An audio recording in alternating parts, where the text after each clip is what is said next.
with your lordship's kind request, Lord, we discussed among ourselves. It will be difficult for all of us to finish by 2 minutes. Because the 9 judge bench, it's not going to have far-reaching consequences. See, we have to conclude the matter by lunch tomorrow. Because all of us have regular benches after lunch tomorrow. Yes. And we have the call of conscience towards other litigants who are waiting for years. Yes. So we have to get back to our regular benches tomorrow afternoon. Give an hour to Mr. Rakesh Dwivedi today. So if he starts at 3 o'clock today, he'll get 1 hour today and he will get 2.5 hours tomorrow morning. So 3.5.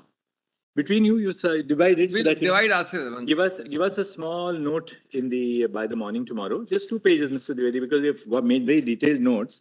But just what the punch points which you are going to make in response to what they have argued.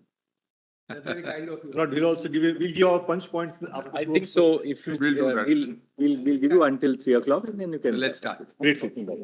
I'm deeply obliged. We completed before the time. So these are the matters to be detagged. The nodal council have given us the two matters to be detagged. Lord, So the nodal council have given it. I presume that everybody. what I would request is, Lord, that they may not be detagged because some of the issues are common, like royalty, what is royalty. Some matters. So, Your Lordship, All right. submissions will be limited. We'll not detag it right now. At the end of the At the day- end, when the judgment comes, Then they will go before the appropriate bench for Appropriate this. bench. Yes. Or below. May I request, my lord, so far as 2 matters are concerned, my lord, ONGC and oil. Lord, if your lordships can consider recording that in view of the affidavit of MOPNG, since they have a separate regime, the matter is detailed. Whether now or at the end of the judgment. we are fair enough, no difficulty. Who's for the? So long as both the learned council are agreed in this course of action, we can do it. There's No, no because difficulty. I'm appearing for state of Assam. Lord, I pray for Oil India. Mr. I'll agree with the solicitor, Lord. There's only one And issue is Mr. Dwivedi is appearing in that very matter. Yes, Lord, it's for state of Assam. Lord, what is royalty will be common there. that's Lord. common. And Lord, what is let it be 49 will tomorrow, be my lord, common, Lord. possibly. So, Yes. Possibly, So Mr. what we Dwivedi will agree, my lord. Kindly. between 2 or 3 seniors, if you could look at all the matters on our board, Yes. right? Eventually, these matters will be sent to a regular bench. But whatever matters are to be completely detagged. If you can just make a little list, if you sit for 15 minutes between all of you over a cup of Yes, coffee, we'll you do can be that. able Lord. to So give- that will go separately after the But judgment. as After far the as judgment. ONGC, Oil I- India, I- right, they will be I'll detagged. No, what solicitor is right. They are in a different regime. The only thing he was mentioning. Mr. Dwivedi, what is No, Lord, royalty? I- We are Let me hearing say you. something. Whether we detag it or not, we are not going to deny No, permission. so the only on- state will be there. I will not be adding anything new on that. Lord. All right. Whatever I'll say will be equally applicable. Anyway, my lord, may I say, Those matters. Lord, the only additional point in Lord, may I, Yes, Mr. Datta, if you don't mind, Mr. Yeah. Datta, if you don't mind, but possibly I'll be able to persuade Mr. Dwivedi by tomorrow. I'll mention tomorrow. all right, all right, The state of Assam may be agreeable. all right. It will require something. very more loaded to comment. consider. Very loaded comment. No, my lords, I He's request. going to make him an I offer he persuade can't Mr. refuse. Lord, Now, let's- the only interesting point there, which solicitor will point out, Assam fresh levy tax on the entry 14 and list 2 on the oil field. We are not arguing that, Mr. Datta. No, I'm not arguing. I'm just mentioning You are that. for a private party there. Don't do this. All right, let Dr. Singhvi begin then. Now, it's 10:45. I am going to crave your lordship's indulgence to read from the note the extract. Otherwise, it will take too much time to go. I'm yes, going to race certainly. along. Certainly. Your lordship will allow me some speed reading Certainly. with apologies Where to is your the lordship. note, Dr. Singhvi? Yes. 305 it starts, but it is not in the. I will take your lordship's back and forth. So your lordship follow my para numbers. I'll tell your lordship. Volume 2E. E. 2E 305.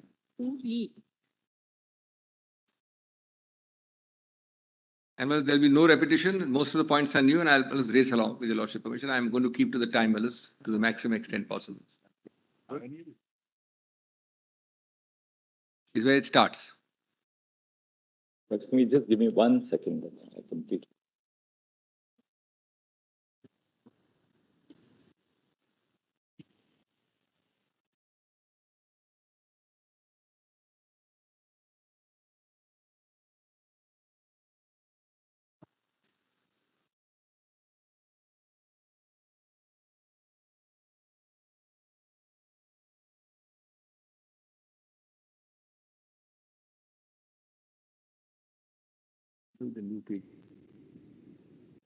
305, as I started yesterday, has my 6 propositions, seriatim. And my lords had heard me briefly on each of those 6 yesterday. Yeah. There is one point I must point out. The paras I have given against each proposition, which are valid. Right. But the pages have been changed by the person who manages it. Yes. So my internal pages have been taken away. You should be having the new pages, I think. Right. Now, the first point I wish to take your lordships to is royalty is a tax. And I've broken it up because I'll be reading less than half of these paras, but lordship will allow me to go in my sequence in that. Because what are the elements of my first proposition? Royalty is a tax. The elements are: number 1, your lordships cannot ignore and must not ignore 366(28). It's a constitutional provision. For ease, it is quoted at my B3 at 325. That's the way I want to proceed. It will be much faster. My B3 at page 325. The elements are that your lordship has an inclusive, which means an expensive definition of tax. In a sense, tax proper and akin to taxes or deemed to be taxes, which are imposts. The characteristics are given in my B3, page 325. Tax or impost, general, local or special. So it's an inclusive, expansive approach. Now, it is so understood, going back in my para B1, in not merely general cases, but in extremely important general cases. Para B1 is at page 325. I've given a list of your lordship starting from Shirur Mat, 7 judges. All of them reiterate the famous dictum of a tax by Chief Justice Latham, which is my first para. All of them. I ask myself, which is the element of this missing? None. Is it compulsory? Answer, yes. Is it public authority? And most important, enforceable by law. I know a lordship has 2 queries. One is royalty is not a tax, it's a share or a consideration. Second is it's charged by private persons. Please leave it for 2 minutes. I'll deal with both of them. So what are the ingredients for compulsory? Just see B1. B1. Your lordship need not note. B1 has them. Underlined, highlighted. 3 to 5. That's why I said it will be faster this way. This chicory is cited by your lordships in 7 judges, 5 judges, and 9 judges. I'm sorry, 9 judges. Shirur Mat was 9 judges. Jindal is 9 judges, Shirur Mat was 7 judges. Next para cites them. Shirur Mat is 7, Jindal is 9. So, all the elements are satisfied. Now, the case which alone I want to read, I'm skipping, is McDowell in B5, which is 326. And even in the cases, I'll read only the highlighted portions. B5, 326. May I read the second half, para 22, if your lordship has got at page 326, quotation of McDowell, all my lords have it. Yes. Under 366(20), but this is a constitutional article, how can it be ignored? 366(28). Taxation has been defined to include the imposition of any tax or impost, whether general or local. Impost means compulsory levy, non-volitional, not optional. The well-known and well-settled characteristics of tax in its wider sense includes all imposts. Impost means 1, incident of sovereignty. 2, law means an act of legislature. We know 265 very well, Malas. The term tax under 265 includes imposts of every kind, tax, duty, cess or fees. And the idea of 360(28) is to be expansive and inclusive, not restrictive. Dr. Singh, the problem with your argument is very simple. Private and... If your argument is right, yes, that would mean that wherever a contract is a statutory contract, yes, that it is a contract within the fold of a statute, not just regulated by a contract, but there are statutory contracts. Then any payment which is made under a statutory contract becomes in the nature of a tax. We'll have to go as far as no, you should not have to. Give me a... Comes down to that. No, it will not have to. I assure my lords. Your lordship will have 2 considerations which fell in the open argument which I was hearing earlier. 1, if it's a tax, how do private people collect royalty? That was one argument against which I'm answering in a minute. The second is royalty is not a tax, it's a share or a consideration. The judgment from the Saurashtra, Gujarat. These 2 I'll answer in a minute. Lordship will be satisfied. I've dealt with it. But first, I'm on the elements of a taxation. which So McDowell, license fee which is paid yes, for the state to partake, or for the state to part with the privilege of selling alcohol or liquor, it becomes a tax. It's not a license fee by this. well, if it's a The statutory state, contract, because the state parts with the privilege to deal in liquor, yes, right? yes. You pay a royalty, you pay a I'm license going to fee. say it's a tax. It's a tax. No, By I'm this. not saying it's a tax. Whereas if your lordship has, see, contracts, whereas ultimately under the law are contracts, whether they are under the fold of a statute or otherwise. So there will be whereas consenting parties with a contract to which I cannot argue then that that's a tax. I'm going to say it's a contractual fee. There is no contradiction in my argument. Whereas it will remain a contractual, consensual payment. Somebody will pay 10, somebody will pay 20, longer term, lesser term. It is contractual, it is not tax. The real only two questions against me on this section are the private person collecting royalty, which I'll demonstrate in a minute why it's a wrong argument, and the Saurashtra High Court judgment. I'll deal with them in a minute. So, first, your lordship has got B5 at page 326. Yes. Clearly, the characteristics of a tax are satisfied, absent those two contra points which I'm coming to. Now, Malus, on this, my conclusions, if your lordship doesn't mind, are at B13 at 328. This conclusion, so lordship, see, I'm skipping large portions with your lordship's permission. Then I'll deal with those two contras in a minute. May I read B13 at 328?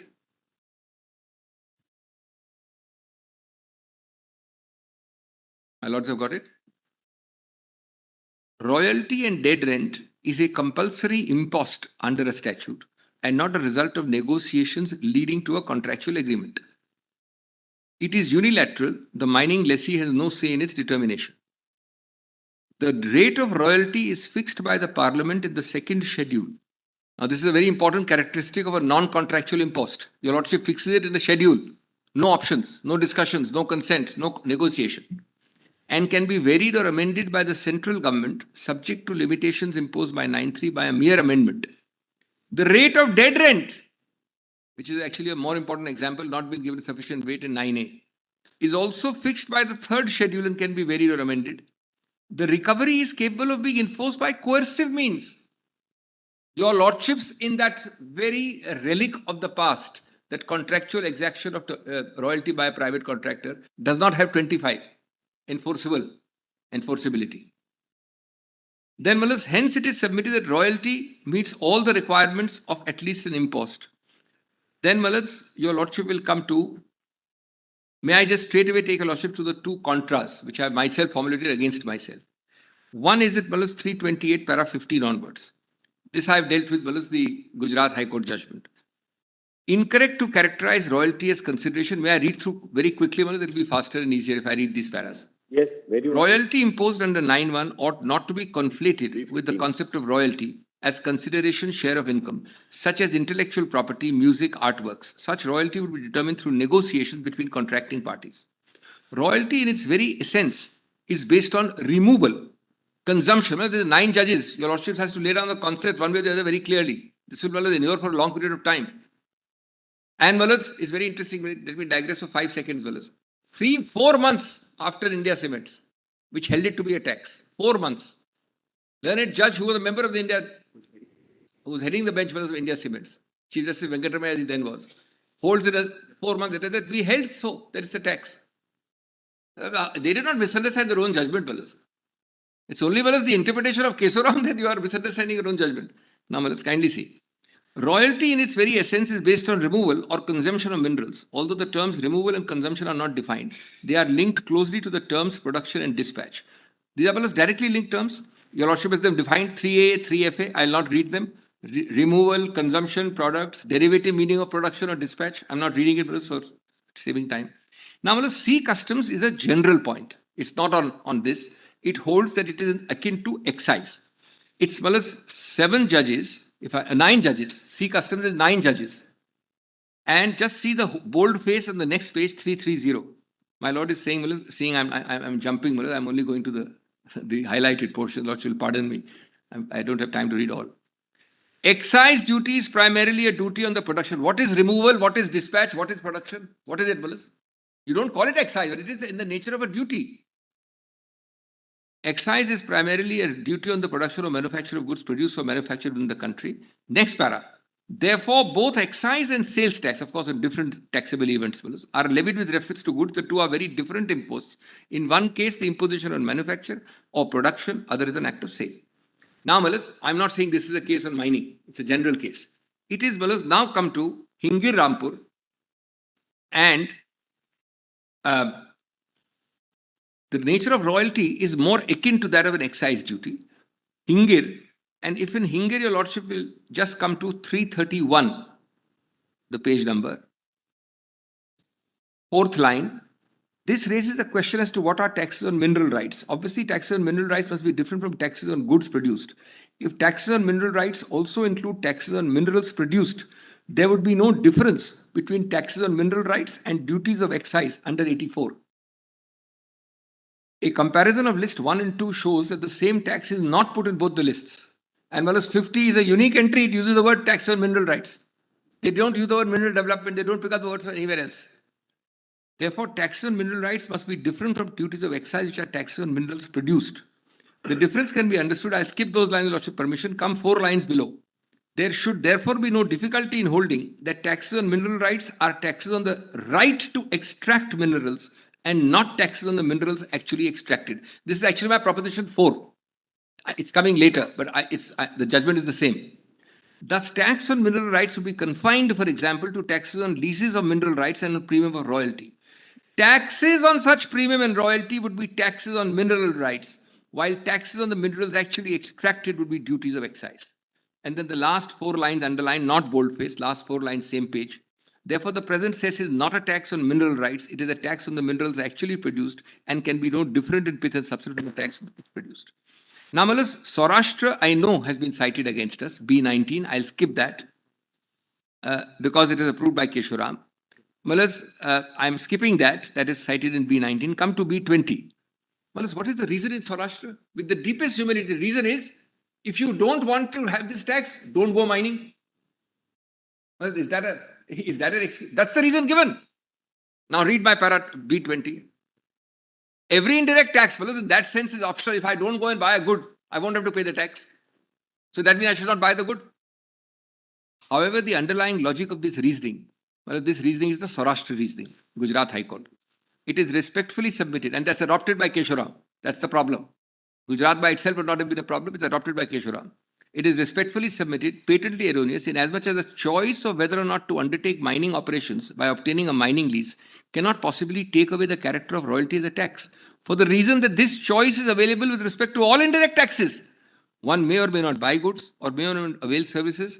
That cannot possibly make the indirect tax that would otherwise follow something other than a tax. Now, Malats, who are the people operating this system? See the next paragraph. From time immemorial, apart from India Cements, apart from 9 judges, this is the Indian Bureau of Mines, which is the mother organization for all this. Royalty in the strict sense and common parlance may not be a tax. It can be viewed as a kind of tax, which is why 366(28). Linked either directly or indirectly to the intrinsic economic value of a mineral realized through sale by the lessee. Royalty of mines cannot be a fee, but a levy in the nature of the tax. Then next page, Balas, 333. Royalty on coal is a tax. Then, Malas, I move to B23. International Monetary Fund, Malas, not that it's at all in any way binding. It's a working paper. I've quoted that. Don't read it. It's saving time, Malas. I've quoted it there. Please look at it. Come to B24, which is on general interpretation, Malas. Your lordships can use an external aid, because these are some of these external aids to interpretation. And now, Malas, just note on the side of B25, a conceptual point, which is not put like that. Your lordship has taxes which are royalty under 9. This lordship I have not put here. Lordship I want to note on the side of B25. Royalty is a tax under 9. Dead rent is a tax under 9A. DMF is under 9B. Only thing which I get a quid pro quo and a benefit is the 4th one, NMET, the exploration tax. That is 9C. That can go in the category of fee, but it's an impost covered under 366. It's the 5th one, which came in 2015 in my B25 para, which is a bidding parameter. That is contractual. That is not a tax. This what happens is, Balas, after the auction regime of 2015, I have to bid. So I bid 10 rupees, he bids 20 rupees. On that bid of mine, depending on the bid, I have to give a share. That's my contractual thing. That's the fifth one which has come only in 2015, which I have quoted in B25. All the other are compulsory exactions. I'm only contrasting it. It's called a premium, but it's actually a contractual exaction, a contractual payment. And that is the closest to a share or a consideration. I'm contrasting it, Balas. And your Lordship, Balas, has got the B25 and B26 on that. Now, Balas, I come to the other contrapoint. If it is a tax, Mr. Singhvi, how do private persons collect it? Very simple answer, Balas. Let me give the answer first and I'll read the rule. Well, it is true that it is a relic of the constitutional past. But Balas, the tail should not be allowed to wag the dog, as was mentioned yesterday. This will be a case of tail wagging the dog. It is a very, very few number of states, and my learned friend relies on Theresima, Mr. Dwivedi cited it, which was Kerala, which had forgotten, I would use the word forgotten, to pass a law saying that the mineral under the earth is the states. Incidentally, after Theresima, Kerala immediately passed that law. Most other states, 99% have that law. It is true that there may be one or two examples, which I call a tail, Malas, that will not decide a 9 judges approach. That royalty is not a tax because 0.1% cases may be there in the country where the mineral does not vest in the government and therefore there can be a private lease for which royalty is paid. That's answer number one. Answer number two is very interesting, Malas, is that even in those private lease cases, the 2016 rules make it clear that it is completely controlled by the government. Because the private man, he's the private lease owner, he can't give me a lease. He has to go through a gamut of prior authorization by the government under 2016 rules, which I'll show in a minute. And the third reason is most important. This private leaseholder cannot enforce through 25. That's the hallmark of a sovereignty of a tax. So, Malas, what is the third reason? Third is this private fellow who has a relic, Malas, a few occasional leases here and there in the country which have not been taken over by the government, cannot use 25 to enforce. The enforceability is given only to the Malas exaction. Section 25 is clear. Now just read the paras in that light. 3 points I have given, Lordship, all three are covered here. Sovereign function. So B27 That is with regard of to my page, Malas, 334.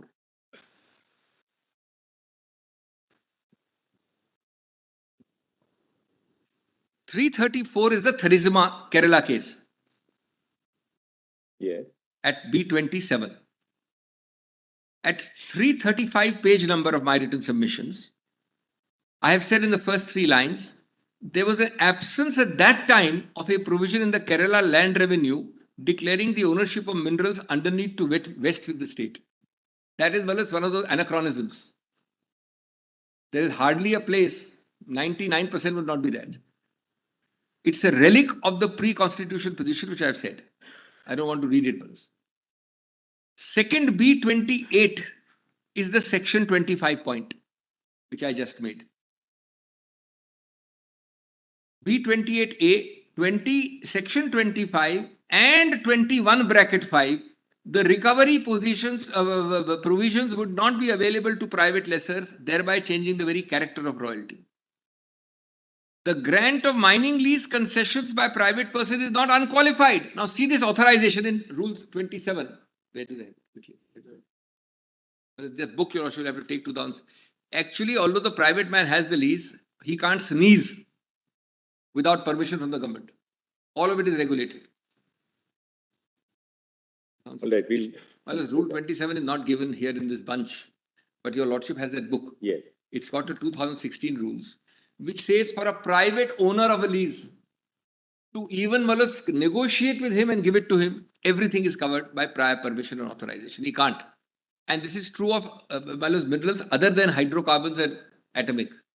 In hydrocarbon and atomic, of course, there's no question. It is already gone with the state. But for all other minerals, every other mineral. So, it is a relic. It's an argument used to decide the main matter where 99% leases are not there and lordship is, it is true factually, I can't deny it. But well, it just doesn't make sense to interpret it on that basis, my humble submission. Now, that's the 2 points. And lastly, Malas, as I finish my first proposition, just see that 4 month later judgment by the same learned judge who presided over India Cements and how he understood tax. Kindly see the Honorable Chief Justice in volume 5I, page 67. Starts at 65 at 67.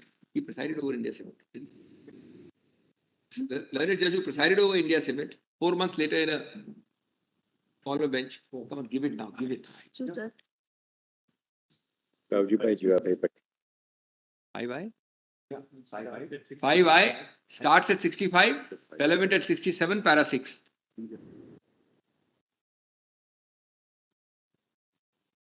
And well, I will always hearken back to that question. What is so specially wrong about India Cements? Or what is so specially correct about Kesharam? Which part is that? Para 6 at page 67. That this entire established law should be changed. Months after the. I'm sorry, not 4 months, 2 months after India Cements. 2 months after India Cements. Well, the Chief Justice, as he then was, says, we do not find much substance in this contention. Does my Lord have para 6? Yeah. Recently, a constitution bench of this court has held in India Cement. Recently is 2 months earlier. That the royalty levied on the extracted mineral was the nature of a tax and not in nature of a fee, which could be used only for specific purpose. Any tax realized, etc., consolidated fund of India. I'm not reading, but it's save time. Well, all this is happening because of 5-judge bench. At least judicially, Malas has set the cat amongst the pigeons.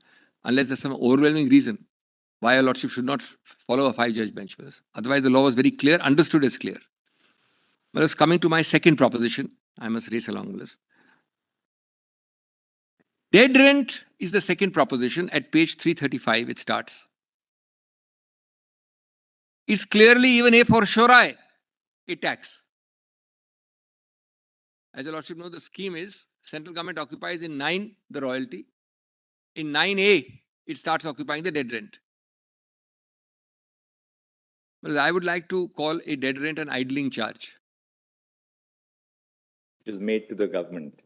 Will a minimum guarantee payment also be partake the character of a tax? Because in a large number of situations, Yes. a minimum guarantee payment is assured to the government, whether it's an electricity company. Answer Because the is simple. principle is you must lift electricity. No. Answer is very simple. I appreciate my lord's question. It's very important.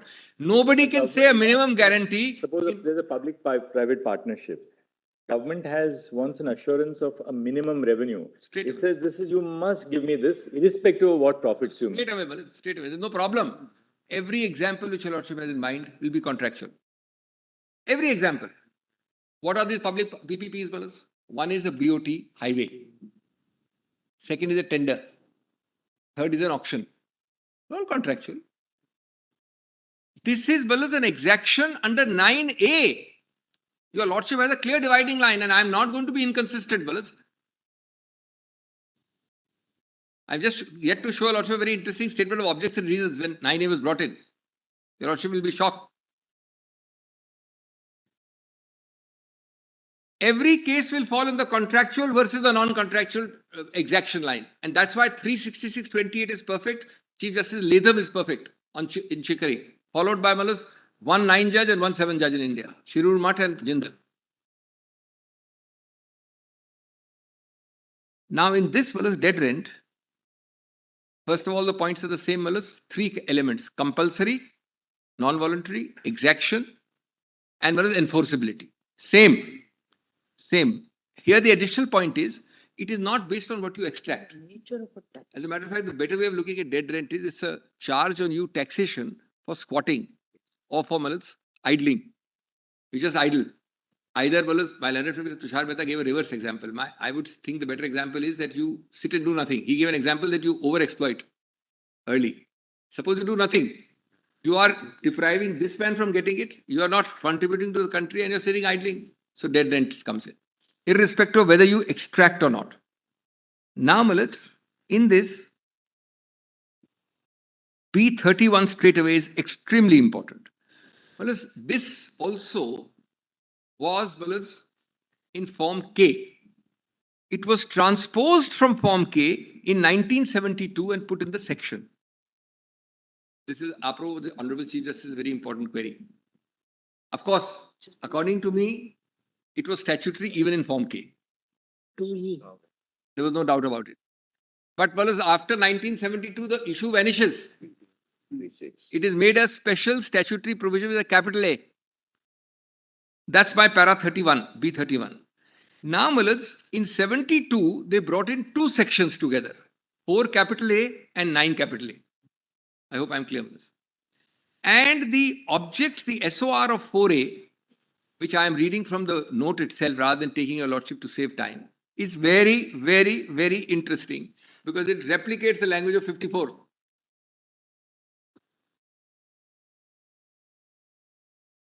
It reads, so as to enable mineral development of that area by a government, company or corporation. This is, lordship will get in volume 4, 915 and 916, but don't go to it. It will save time. It's quoted by me here. Well, 4A and 9A are related. 4A is lapsing. And for if you don't, if you abandon the mine, lapsing. And 9A is squatting or idling. Similar concepts. This is the object. This is the object. So, Malas, I think I've done my second issue, ending on Malas B32. Hence, there can be no manner of doubt that 9 capital A was introduced to further mineral development in nature of a tax on mineral rights, thus qualifying for the limitation, etc., etc. I turn to my third proposition, Malas, which I use the very loose, and I said so myself, incorrect analogy. Look back. There is a phrase in private international law with that French word renvoi, which is look back. It's like a circle. You come like this, you come here, you reach here, and you look back. Well, it's 50 is a very interesting way of looking at 50. It's a look back provision. And let me accept. This was my third proposition is the entry 97, read with 54 proposition. Let me explain that and then I'll read the paras. Let me explain that first. Let me just explain that. Entry 50A, I'm breaking it up now. And Lordship has seen the language many times. And your Lordship, very important to note the opening 3 words. Taxes on. That has been given less weight. The provision is focused on taxes. Now, when a provision opens with taxes and then follows with the word limitation, it has to contemplate limitation on taxes or qua taxes. Otherwise, the provision is meaningless. It will read very distortedly. Taxes on mineral rights, then of course subject to limitations, etc., etc. So the limitations. So point number 1, it is on taxes. Point number 2, it looks back to limitations of inter alia qua taxes by a superior provision. Entry 54 is the only superior provision. There is no other provision. Third, once it looks back to 54 and taxes are the subject matter, then 97 can't be ignored. Because you have to read 54 synergically. I am not reading 97 as standalone. 97 is no value standalone. But once 50 is looking you back into 54, then 54 and 97 must be read synergically. Because the whole of list 1 specifically put those words in 97. That when you don't find a specific word in my list, in list 1, then you must use 97. Now, to that, the Honorable Chief Justice asked many times, what about 248.2? 248.2 says, provided there is nothing in list 2. Answer is very simple, Manas. I am now addressing your Lordship's 248.2. Answer is simple. If list 2 was a vanilla provision of taxes on so and so, then 248.2 will bar my argument. But entry 50 is not a vanilla entry. It's a unique entry which says I am myself subject to a superior power of 54 and 97. So 248.2 is satisfied fully in my favor. 248.2 protects a vanilla entry of a taxation in list 2. But if there's taxes on mineral rights, full stop, then I could not make this argument.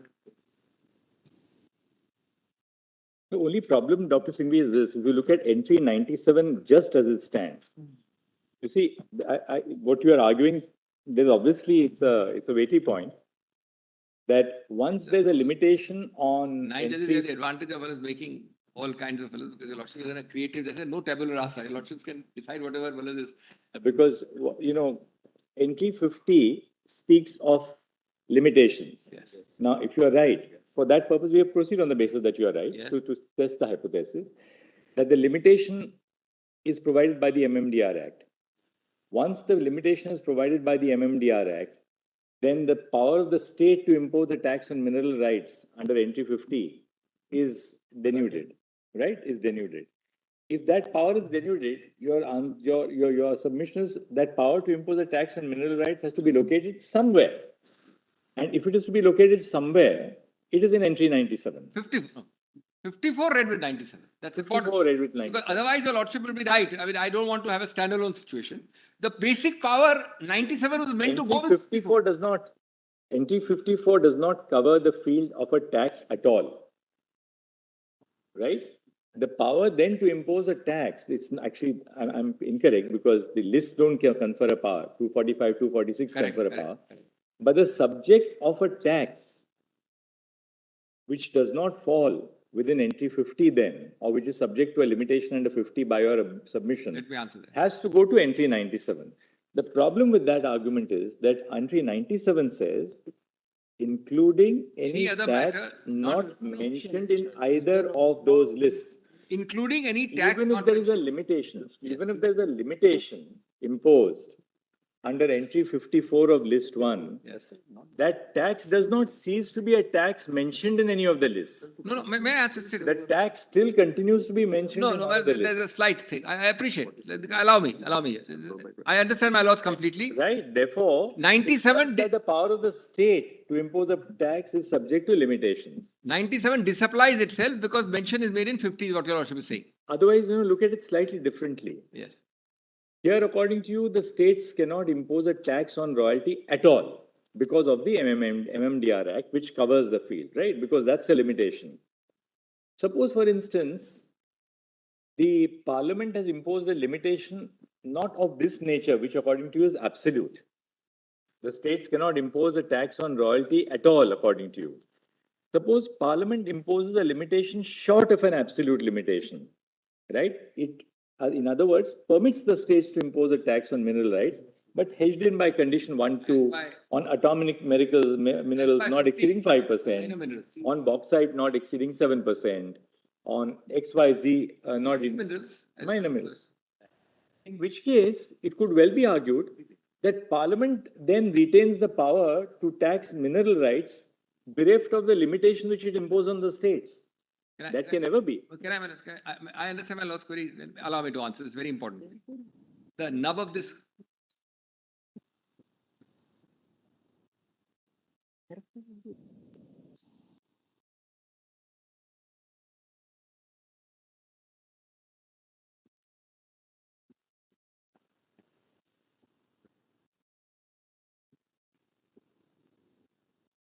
Entry 97.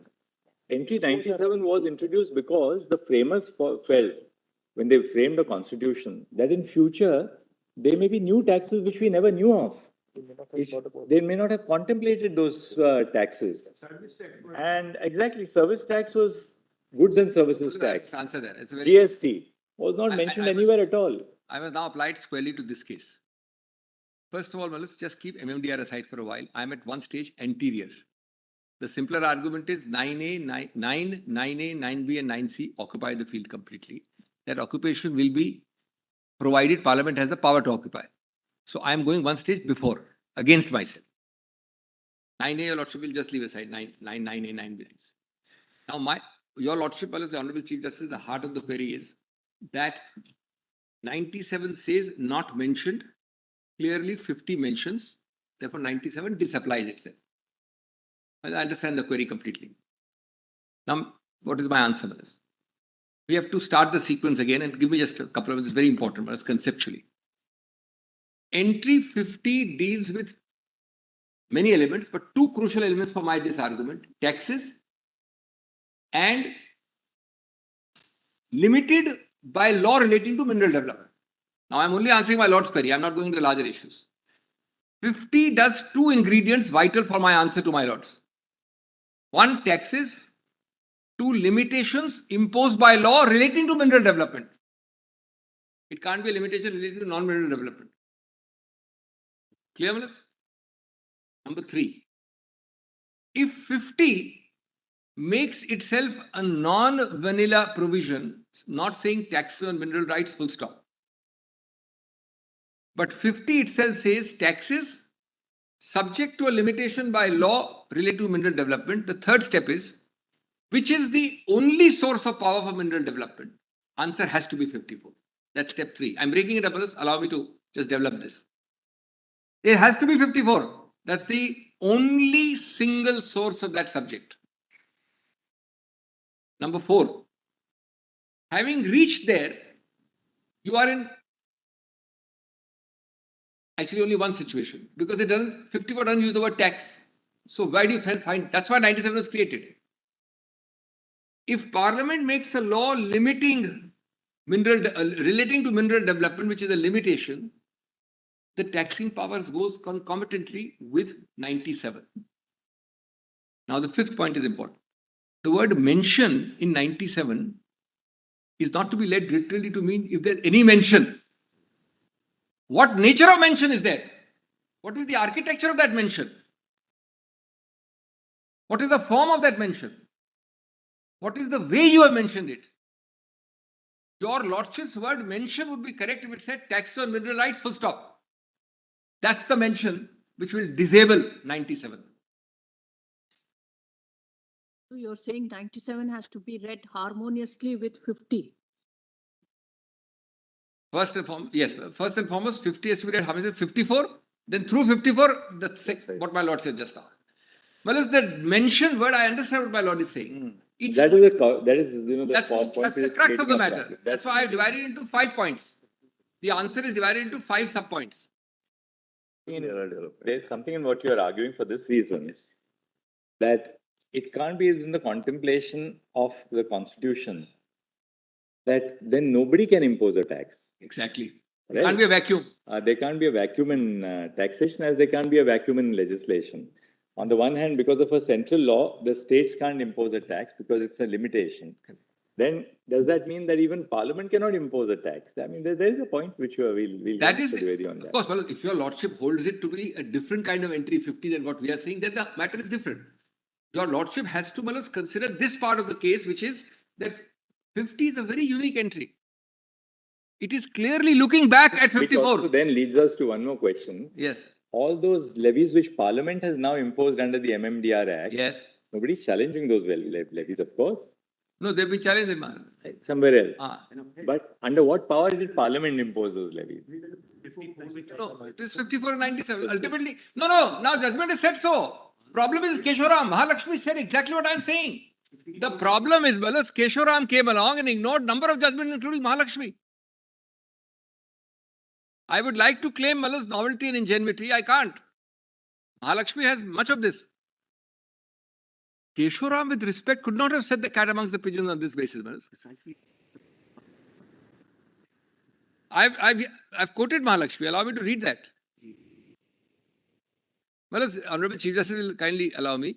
This is a very important question dealt with by our Lordships directly. It is only Mahalakshmi which is a dissonant voice.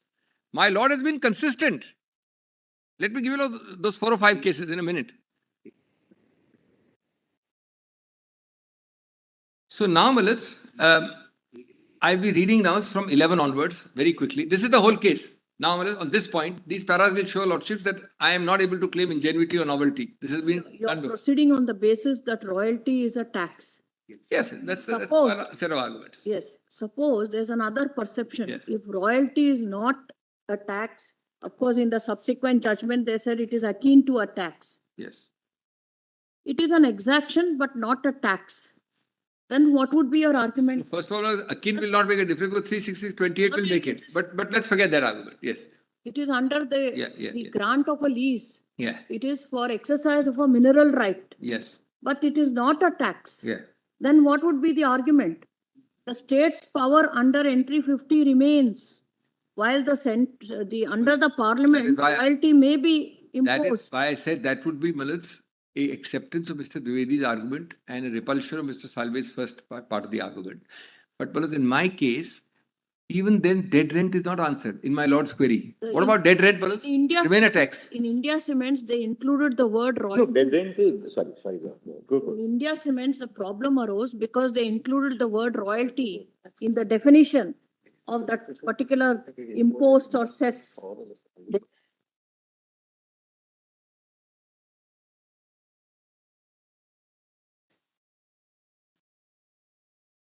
Malaz, with respect, Malaz, I'll read those two paragraphs. Mr. Ganguly will read that also.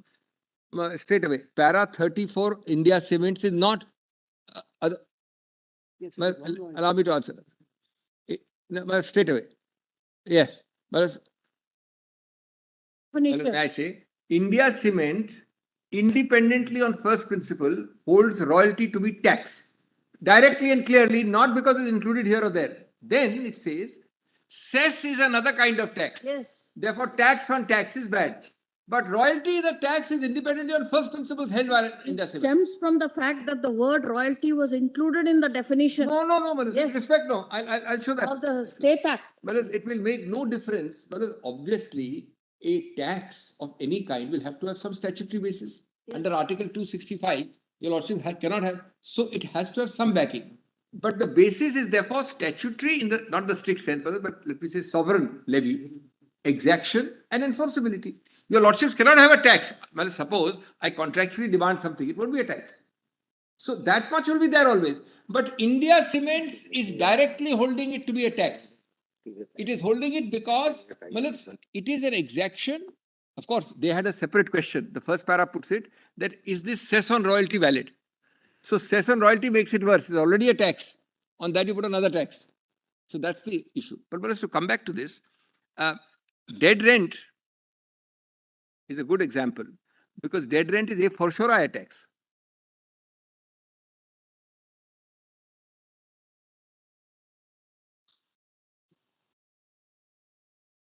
Tax, Malaz, dead rent is a for sure a tax because it's an idling charge. You do nothing, you still pay it. It's a compulsory, it's exactable, it's enforceable, no option. Dead rent is a tax. Dead rent is also very intrinsically related to royalty.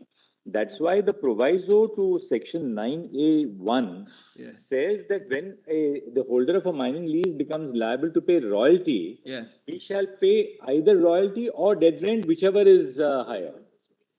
So it is really in the nature of it's for the exercise and therefore non-exercise of the mining right. Let me answer that. With It's respect. relatable, yeah. It's relatable to the exercise of a mining right. If dead rent, your concept with respect, as related to Manoj. the tax may not be correct. It is no, Malaz, with respect. It's conceptually the very same point I'm making. It has to be related to royalty because if you mine and extract, you will pay royalty.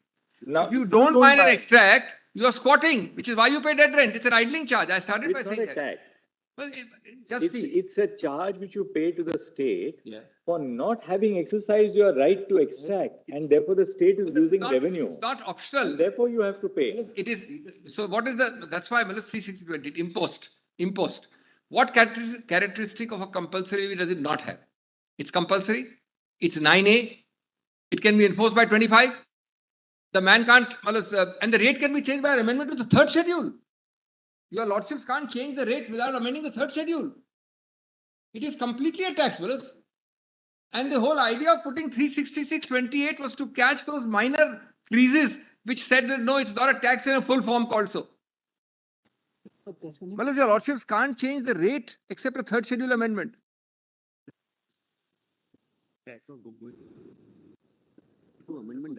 And 25, same recovery procedure. So, 9B5, which is the District Mineral Foundation, and 9C4, which is the National Mineral Exploration Trust. This is all paid as a component of royalty. no, with respect, it is alternative. Instead of passing this 9B and 9C, they could have just enhanced the rates of royalty. They put an additional provision. Let me explain. It doesn't cease to have that connect with royalty. 9A, 9B are all taxes. And 9C can be a fee. Assuming royalty is a tax, Yes. Where is the bar on the states imposing a tax on mineral rights? Because it's still in the nature. That's my fourth proposition. That's coming. That's my fourth proposition. There's no bar on the. I am conceding. Let me shock your lordship by saying my fourth proposition. Say I concede that. But you are not levying a tax on mineral rights. For a minute, Wallace, for the purpose of argument, let me concede that you have a right to. I'm not accepting anything, Wallace. Concede the fact that you have a right to levy tax on mineral rights. Allow me, that's my fourth proposition coming up. But let me finish my third, Wallace. My third proposition, therefore, rests with 9, 9A, and 9B. Kindly read them carefully. So what is the proposition in section 9? This is my 9A? proposition number 3, Wallace, at my first page, 320. How do you formulate it? Yeah. 9, 9A, 9B Yes. are taxes because they are compulsory imposts by a public authority enforceable by coercive measures, bracket e.g. land revenue, etc.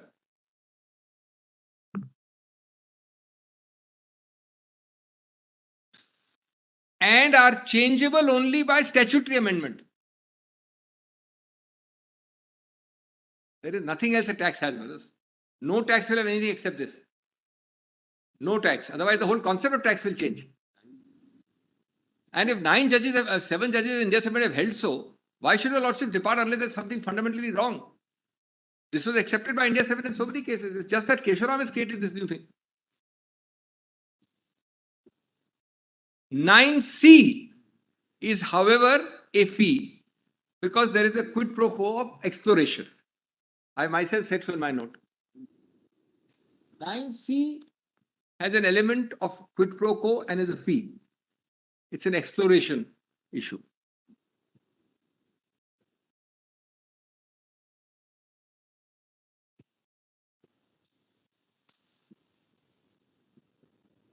Third point, Wallace, apropos the Honorable Chief Justice's query.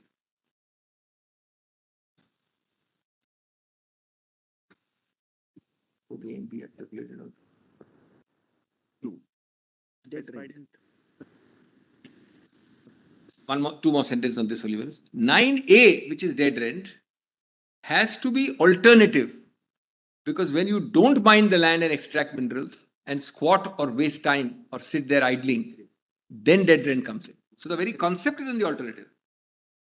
That's the concept of it. The whole idea is that you must mine.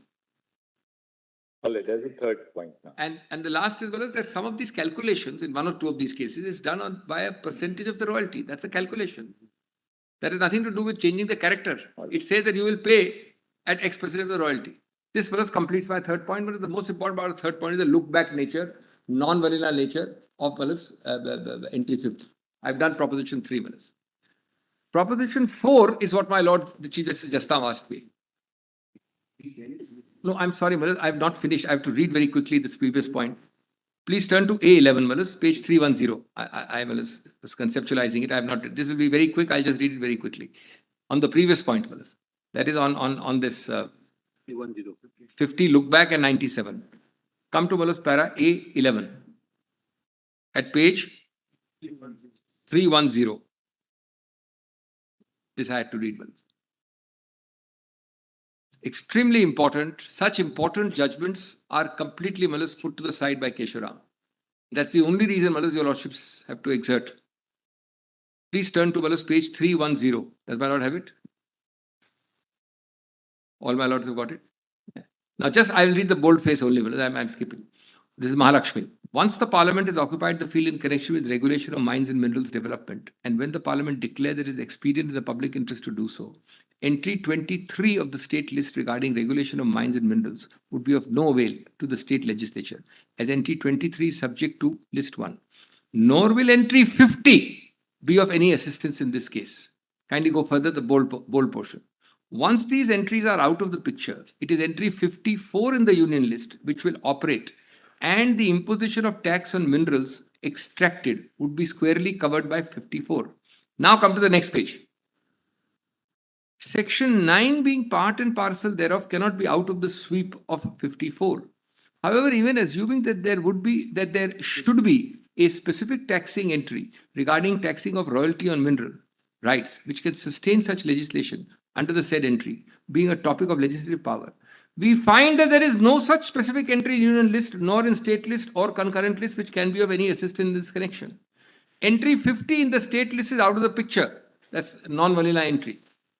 Then, Malas, in the alternative imposition of such hybrid tax on mines, on capital, on labor, would be covered by the residuary entry 97 of the union list, which empowers the parliament to enact laws on topics not covered.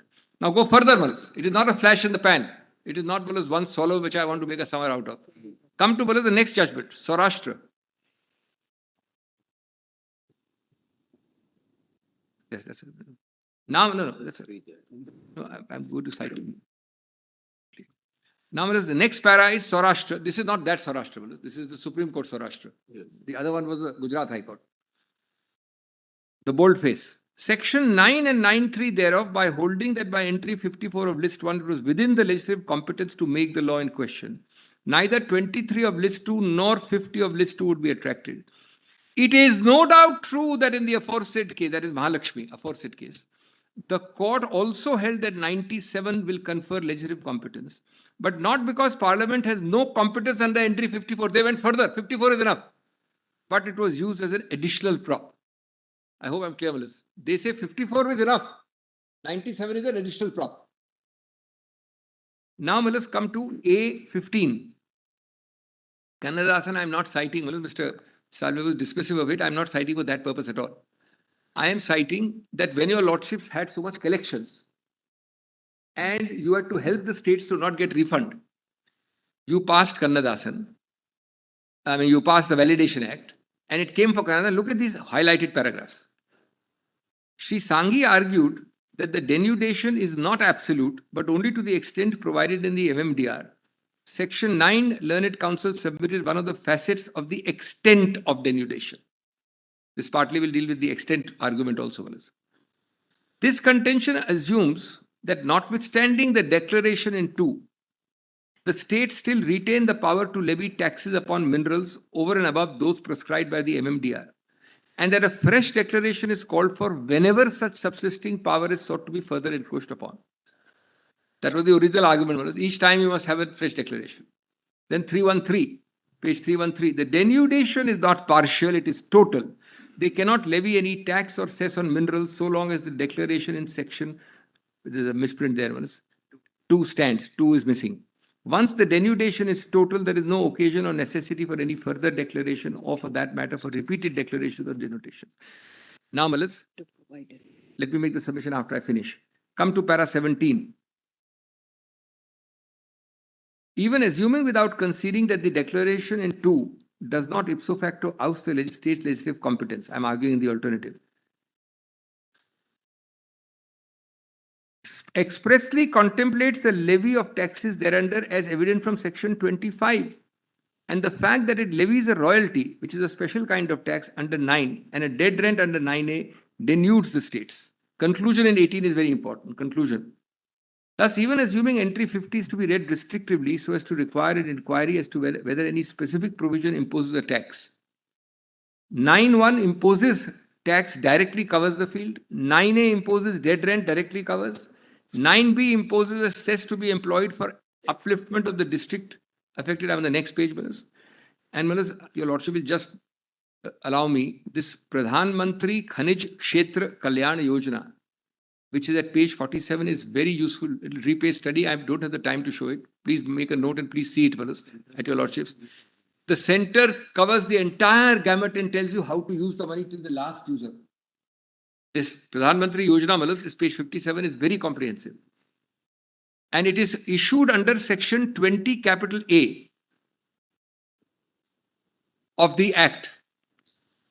So Malas, here one sentence. This extent will not have any problem here because coverage is complete. The coverage cannot mean multiple piecemeal legislations. I gave the example of the coat and the gown and the band yesterday. You cannot have multiple legislations that because I covered the coat and the gown, tomorrow, Malas, somebody can do on shoes. That, Malas, its intention is to leave that to the center and not tax it. There is an implied prohibition there clearly. Then, Malas, para 19. Now, Malas, just see. Odisha Cement says, all these are ignored, Malas. I mean, not ignored, they're just brushed aside, cited and brushed aside. The object of 9 cannot be ignored. 25 implicitly authorizes the levy of rent, royalty, taxes and fees, directly the issue. But if your lordship total the number of judges who are spread over India Cement, Odisha, synthetics is coming, so all judges have the same view. I mean, your lordship is of course plenary, but why should your lordship give so much weight to Kesharan? Well, this is the only dissonant judgment. Now see the next one. Synthetics is very interesting. My lord is hearing synthetics from the other point of entry 3 list, entry 33 Yes. list 3. This is a different point, very interesting. 7 judges are held so. 9 or 7? 7. Now see, Mahanadi. So Odisha I have done in 19. Now see 20. 20 is Mahanadi. A perusal of the MMDR, all the sections are given, will clearly point out that taxation on mineral and mineral rights, any tax, royalty, fee or rent are provided in the said act. The state legislature is denuded or deprived of the power to enact. Then 21. Well, these are calculations I've given. Your lordship may just keep it in mind. I will save time by not reading it. I'm only adding to Mr. Tushar Mehta as well as impassioned plea about various monies where they go. The last part of para 21 is very interesting. He's given you the details. I don't have to go. That's the government's job. But just see, all these total to about 16 to 21% of the average sale price. Last line, above para C. Above para C, my lord has got. All my lords have got the line above C. Total of all these levies, which is 9, 9A, 9B, 9C. Of this 21 or 16%, 0.3% is retained by the center. The previous line above that. That is 2% of royalty, NMET. That is 0.3%. All the rest goes back. Now let's see, next para C at page 315. Most significantly, all these levies except NMET, that is 0.3, admittedly go to the state government coffers. Then state-wise breakup is given. Mr. Mehta has dealt with it. I'm not going to deal with it. 2 more para that I'm done with this part. 23 at page 316. Now, it is true that the general standard Sundaramaya Iyer concept of grouping is there. Before I read it, my answer is simple. That is not a mechanical sorting machine. Where this article leads you, lordship, to think differently, that is 50 special unique architecture, then that grouping is not cast in stone. That's my submission in 2 paras. Sundaramaya Iyer is valid, but it says itself, it's not exhaustive. Sundaramaya Iyer, that judgment which says grouping, says itself that you don't treat it as exhaustive.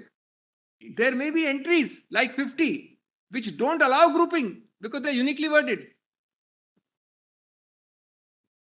My Lord if I may say, called it 8 mantras, Honorable Chief Justice 2 days ago. I've dealt with that. Let's kindly come to 823. You have to, therefore, not be a slotting machine. You have to go entry-wise. Mostly, Sundaramaya may apply. Sometimes will not apply. Your lordship's analysis or interpretation can't be straight-jacketed by a Sundaramaya focus that no, I have to group. This is a unique architecture. This one is not a grouping architecture. It is 54, 97, 50. It's a totally different triangle. Now come to verse 23. For these reasons, 50 and 54 read with 97 imply a sui generis and complete code on regulation of mines and mineral development and taxation of minerals and mineral rights, as the state's power of taxation in entry 50 as well as general powers are both subject. Both is italicized. Then let's come to 24. 26. I'll skip 24 to save time. Come to 26 straight away. This is, the word mantra is replaced by a word sutra here. The Roy's case from Assam acknowledged that the scheme of the 7th schedule cannot be governed by a straitjacket. Our endeavor, because he goes against the Guire principle. The Guire principle is grouping. So he says, no, it can't be a straitjacket every time. Our endeavor is only to demonstrate a great deal of examination, etc. No rule which has a universal application with regard to the interpretation of all entries can be postulated. That's my point. That's my respectful submission. The statement of Justice Guire, Chief Justice Guire, that a broad and liberal spirit should inspire and the legislative entries should not be read in narrow, cannot be understood as a sutra valid for all times and in all circumstances. That's the only point I want to say, Malas. And Malas, para 26, next page 318, I have mentioned the 8 mantras, 8 formulations which the Honorable Chief Justice has done. I am Malas now coming to 27, which is a little noticed. but an extremely important paragraph, A27. 7 judges in below synthetics, not on the point your lordship is considering next week, say the power to levy taxes is to be read from the entry relating to taxes and not from the general entry. Exception in entry 50 of list 2 where tax on mineral rights is subject to any limitation imposed by parliament relating to mineral development. And this power of parliament is in general entry. There can be no more direct than this for us. Now, you may say, Malas, the 9 judges is wrong or right, but certainly Malas Kesharam, with greatest respect, had no business to Malas brush it aside.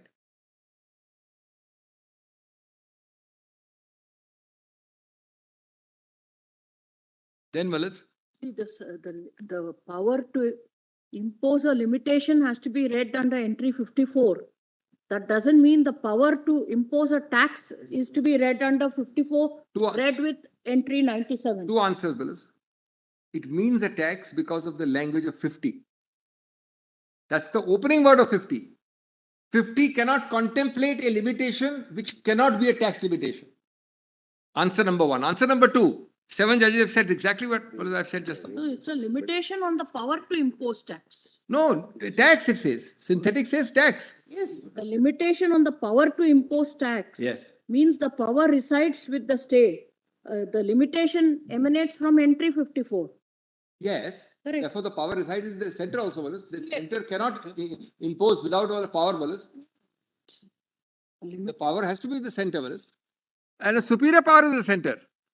I'm trying to say Yes. is the power to impose a limitation doesn't take within itself the power to impose a tax.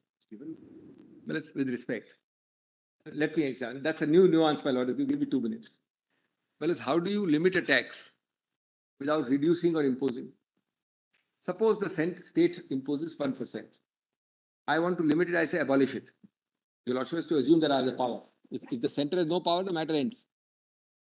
Your lordship will not be able to control it. Limitation has to include from 0 to 100. Can say we are abolishing the power of the states to levy the tax, but we are going to levy the tax. That's not the scheme of the constitution. No, by 97, they will have the power. If your lordship resides the power, it has to have the power. With respect, with respect, that will be an artificial limitation. No, let me just explain.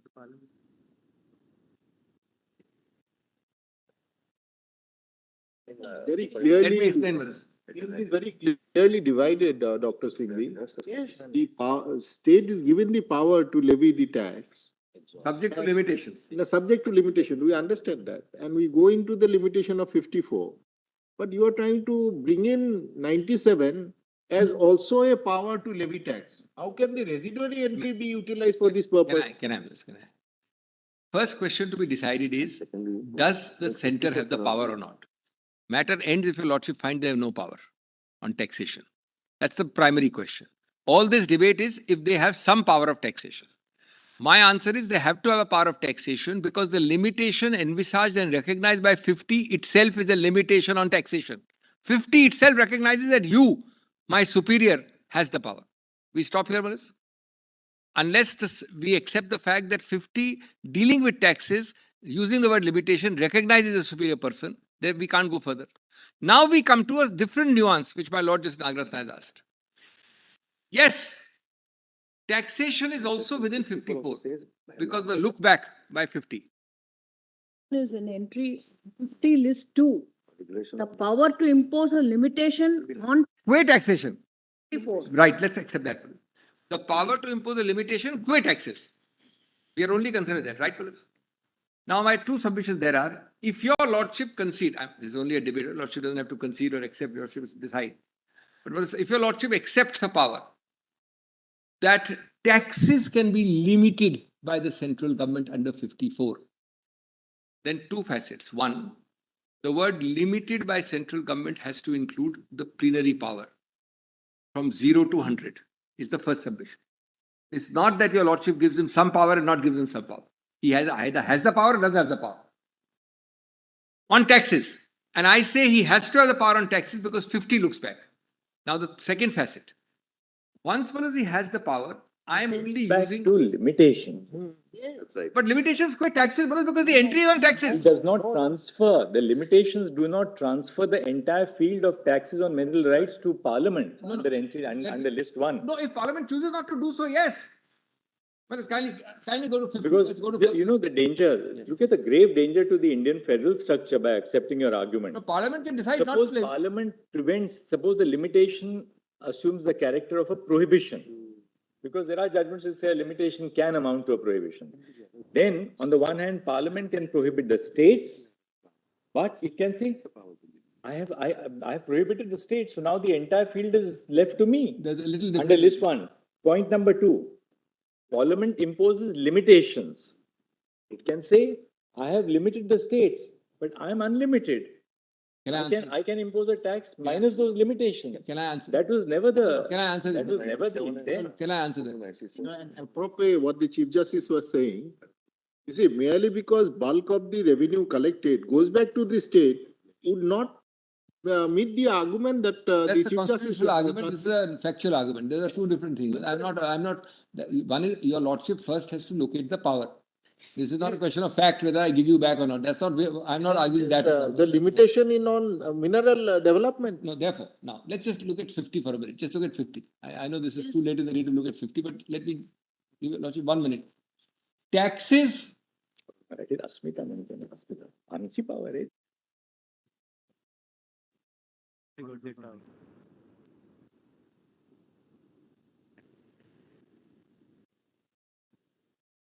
The next Yes, very well, topic very now. well. Only one sentence and I'm done. I've made my submissions here. Lordship may or may not believe. I'll go to the next point. I only want to say one thing. Argument of looking back, Dr. Singhi. Yes, yes. It might be seen by the states as looking back with anger, you know. Super hit it was, Willis. Now, Willis, one sentence and I'm done. I'm going to the next point. By Uza from India.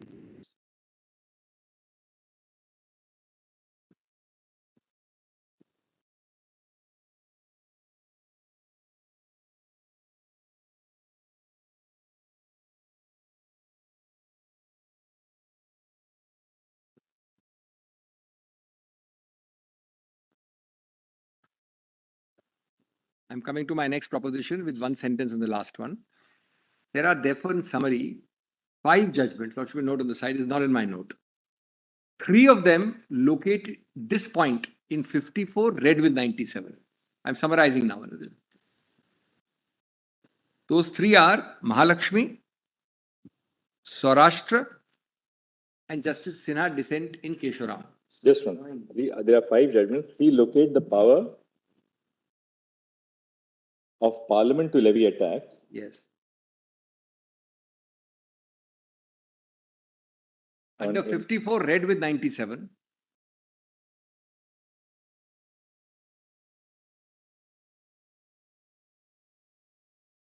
And you have given those as Mahalakshmi. First is Mahalakshmi, then is Saurashtra.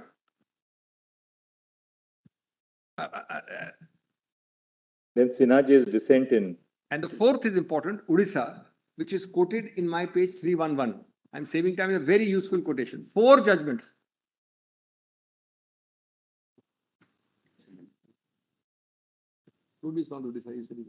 I'm sorry, that 4th one is, I'm sorry, that's an error. Justice Oza in India Cement, I meant, not Odisha. Justice Oza in India Cement. Not Kesaram. Not Odisha.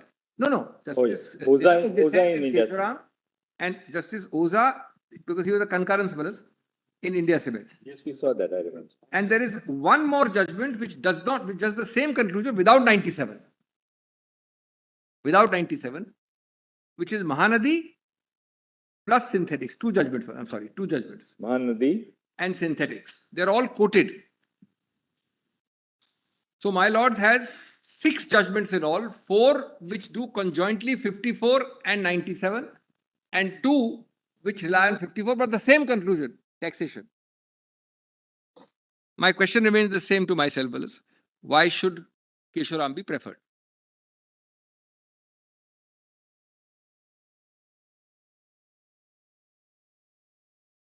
Just finding it. Interested. 10 minutes more. Proposition. This is an important proposition for your lordships to lay down guidelines. It is dealt with from 319 to 322. 3 pages only. Let me make the point, then your lordship doesn't have to spend time on it. I only want to ask your lordships, again without prejudice, 3 pages, 319 to 322, that your lordship should make it clear what is the tax on minerals versus what is the tax on mineral rights. My first principal points are twofold, then I'll just read 1 or 2 paras. 50 is advisedly using unique words. I always call it a non-vanilla entry, because no other article in minerals, in Vala's entries, has used tax on mineral rights. 53 and 54 use mineral development. 23 uses regulation of mines and mineral development. 54 uses identical language.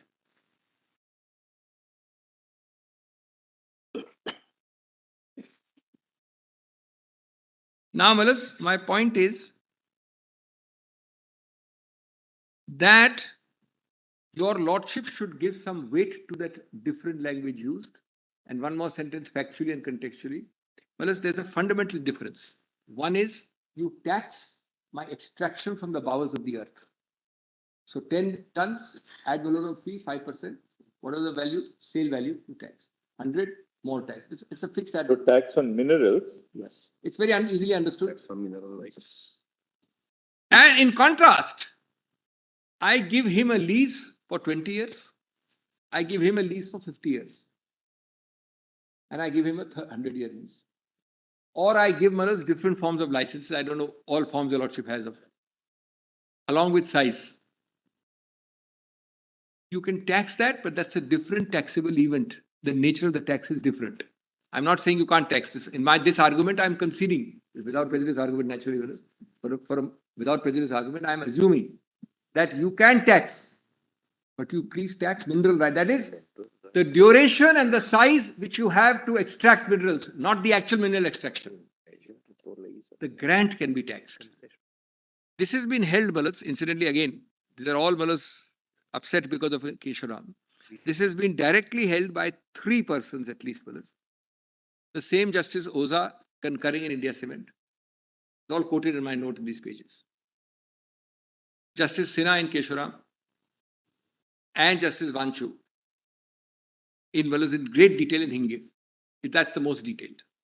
I'm going to save time by not reading it. I would request my Lord, those paras repay study. My respectful submission is, what is so conceptually wrong that your lordship should incline to the Kesharam view? Kesharam has cited them all and said, because India Cement had a typo and an error, therefore all these judgments are wrong. But royalty is not on, is on the mineral removed or consumed. Exactly. It is on the Exactly. product. Exactly, that's my point. But a tax on mineral right is under entry 50. Correct. So your lordship, please lays down. Say that royalty is not a tax on mineral right, but a tax on the mineral removed or consumed. Agreed. Then there is no dichotomy at all. That's all I'm asking for. With the deepest respect, that's my formulation.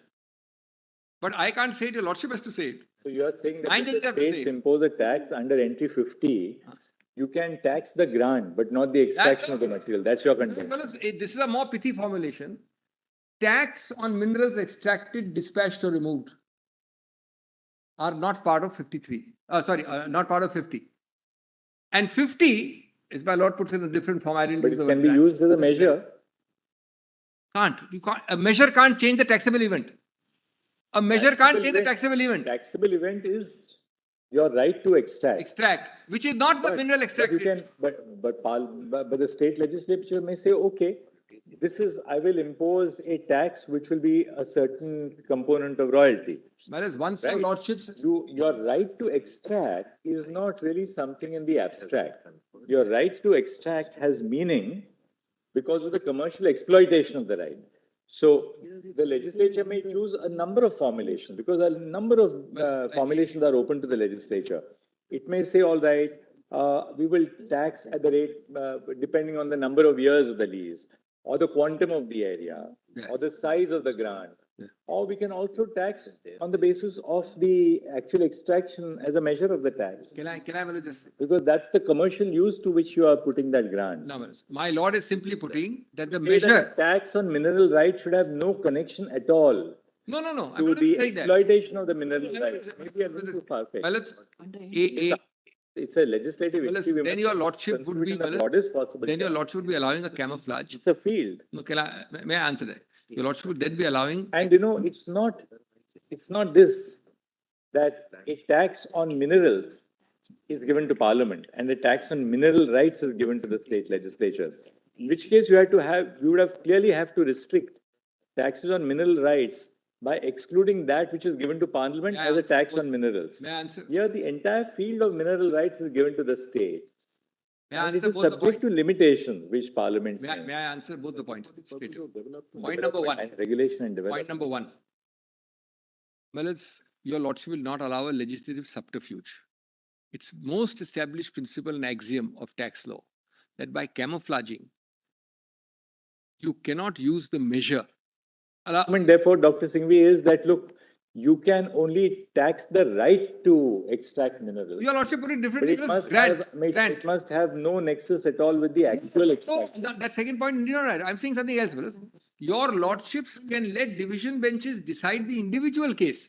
But your lordships as 9 judges must lay down that what you are given an entry is only mineral rights. Mineral rights can't be equated with minerals, because that will be, let's say, subterfuge. A taxable event can be changed by a measure completely. Now, just see, Manas. A grant is well understood. Your lordship taxes, Manas. I mean, in the very, very minor sense. Forget this area for a moment. Huh? Property Let's tax. go back to basic Property principles. tax. State can levy stamp duties. Yes. Well-settled principle of law that a stamp duty is never a tax on the transaction, but on the instrument. It's very well settled since independence. Now, all states, including Maharashtra, from where both Brother Oak and I come from, while levying a stamp duty on an agreement to sale, they use the measure of what is the measure which is used? The market value of the property. I appreciate. Right? But does your lordship know clearly the difference? Done And that, consistently no, in that's tax the problem. legislation. But your lordship clearly knows at that point the clear difference between stamp duty and any other duty. Now, Today, if you are the right, excise if you are duty- right. We'd have to tell the states. We'll have to tell the states that, look, you can levy a duty only on the instrument and not the transaction. So the underlying market value of the asset which is transferred, you can't use at all as a state I'm asking legislator. myself, That's barred to you, if the sir. test We'll have to laid tell down by the that. 9, This can never be. no, Manas, if the Once test, a field is given to the states or to the center, you can choose any numerous formulations the legislature can frame. the field given is by unique language limited to tax on mineral rights. The field given is not a tax on minerals. Your lordship will not give them a field wider than that is given. And Manas, today, The measure can always be suitably. measure cannot change the. The only little caveat is what RR Engineering said, that your measure should not assume the character of the No, tax. I am saying, Manas, if your lordships will lay down the guideline, then the division benches will decide in a particular case. But the guideline cannot be that, Manas, today you can camouflage a mineral tax, a tax on mineral rights, by levying it on the entire extraction of minerals. That will change the character of the tax. Your lordship has to only lay down the guideline, as two of my lords have formulated. The actual thing will have to be seen act by act. But Manas, what is given, this is on the assumption that the states are given something. The states are given a taxing right on mineral rights. They are not given a taxing right on extraction of minerals. Why has entry 50 not used the words of 52, 53, 54 or 23? Is my question to myself. Why has entry 50 used unique words not in 52, 53, 54 and 23? It's as simple as that, Willis. And Willis, 9 judges should. Referred or not referred is not the point. Today, Willis, the lordship should lay down this guideline. Mr. Singhvi, now your argument comes to this. Yes. 57 Act does not take away power of the state legislature under 50. Without prejudice. Correct. No. They go on taxing on mineral rights only. 50 is mineral rights. Tax on mineral rights. Yeah, but the whole question is, what is mineral rights? No. So therefore, your argument is Yes. 57 Act does not take away the power of the No, state it's legislature to that levy we are- taxes on mineral rights. This is an alternative argument, assuming that we are wrong on the earlier arguments. That you must limit this to mineral rights only. That's obviously a without prejudice alternative argument. If I'm right in the first argument, they have no rights at all. And therefore, your contention is that it should be only a tax on the right to extract. That's right. And must be agnostic to the actual extract. That's all. In whichever way a lordship frames it, grant or whatever. We can't restrict the Then power well, of the the next, legislature. the next, We can't do it to Parliament. Likewise, we cannot do to the state legislatures also. well, as your lordships in interpreting 50 can They're saying that. interpret the language of 50 and say so clearly. Extraction. Your lordship would be allowing the grant to be governed by something which happens post-extraction. The language of 50 which you are interpreting is very clear. Please don't allow it to be expanded without prejudice. The fifth and the Yes. two last points. The fifth point is at pages 322 to 324, 2 pages. This is settled by 2 constitution benches, Hingir and Tulloch. They are quoted in A47 and A48. It's a very short 2-minute point. Once 23 is denuded, then 66 cannot lie, because 66 is a piggyback provision which lies with 23. Once That's- entry 23 of list 2 is denuded, Then entry 66 square fees. entry 66. Yeah, entry 66 is the entry for fees, list 2. Oh, the fees. Yes. Pro tanto gets eclipsed or inoperable or inapplicable. The judgments are clear, Mullahs. My paras, the lordship will note, are 47, 48 and 49 at 322 to 325. They are Hingir, Constitution Bench, Tulloch and Mullahs.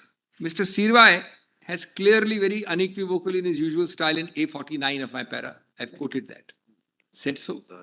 Not that Mullahs, any one person is dispositive, but this is Mullahs in the same trend. Now, Mullahs, the last point. Yes, I'm sorry, this should be said. The reason for this fifth point of 66 is para 110 of Keshoram. That will be, Mullahs, with great respect, ridiculously broad. It says all fiscal levies. Then your lordship will have validation of all fiscal levies by whatever name called, including 66 is a fiscal levy. Para 110 of Keshoram says all fiscal levies is clearly overbroad. And your lordship is now laying down the law for. Now, lastly, Mullahs, just turn to page 338. This will take exactly 5 minutes. It's a very interesting 10-page analysis of Keshoram. I'll read less than a page and a half. 338. 338. Mullahs, Keshoram, with deepest humility, and this is grievously wrong. It's not wrong, it's grievously wrong. And why is it so? Grievous. Again, it doesn't matter. Your lordship is 9 judges, but your lordship should know this, because it is really. So first para is C 1.1 at page 338. A point obvious: 5 judges cannot effectively overrule or sideline 7 judges. That's an obvious point. I've cited the case law, not required. That's my para 1.1. They had to refer it. With this kind of surgery, they could not have said 5 judges, we are interpreting, we are distinguishing. It's completely changing. Second error at page 339 of my note.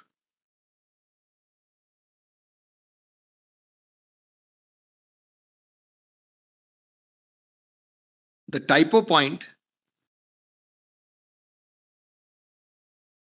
is answered by C point 2.2 and 2.3 at 339. Mullahs, I can understand your lordship saying something. With the para quoted by me in C 2.3, how can you say, Mullahs, that it's India Cement held that royalty is not a tax, and by typo it became a tax? You can say that conceptually I don't agree, I refer to. This will redefine the word typo. That is C 2.2 and 2.3. India Cement is saying with guns blazing categorically. And I've just read a 2-month later judgment by the same person who presided over India Cement, saying that we held that royalty is a tax. Third error Into a tax. is C 3.3 at 340. One of the errors I explained in much more detail. I'm only pinpointing 1 or 2 paras each. Well, as it says, and this is where is something grievously wrong, it says that India Cements looked at 2 High Court judgments, Mysore and Patna. And then it also looked at 4 other judgments. And India Cements is wrong because it really intended to follow 4 judgments. Now, this is answered very clearly in C 3.3. My lord is ticked. Those 2 judgments are given. 3.3 at page 340. Don't read it. Go to the real relevant parameters. 4.3. India Cement noted 4 lines of cases and 2 lines and said we prefer 2 lines. I hope I am clear on this. That's 4.3. What your lordship prefers is not the point, but Kesharam can't say in 5 judges that India Cement overlooked 4. And why did it choose 2? It cited all the 6. It cited 2 left and 4 right and said we prefer the left. Why can't it say so? And who is Kesharam to say so, Malas? Then, Malas, the 5th error is at 5.2. This, Malas, they say, they brush aside India Cement in Malas Kesharam. I've given the Kesharam paras also. That was India Cement was a case of cess on royalty. And therefore, there's no occasion to decide royalty is a tax or not. But Malas, that forgets. See, in this, your lordship will only tick 5.2 and 5.5. Only 2 paras. 5.5 is Malas at 343. They were no doubt dealing with a cess. But the para says cess is a tax, royalty is a tax, therefore tax on tax we don't accept. It says clearly the paras are quoted by me. Now we've seen the matter as a matter of first Very well. impression. So I'm done, Manas. thank you, Dr. And Singh. lastly, Mr. I'm deeply obliged. The lordship will see the written submission for the few things Yes, I've sir. left out. I'm very deeply Thank you, Dr. Singh. Mr. Ganguly. I'm very deeply obliged for the Thank you. accommodation of time also. Yes, Mr. Ganguly.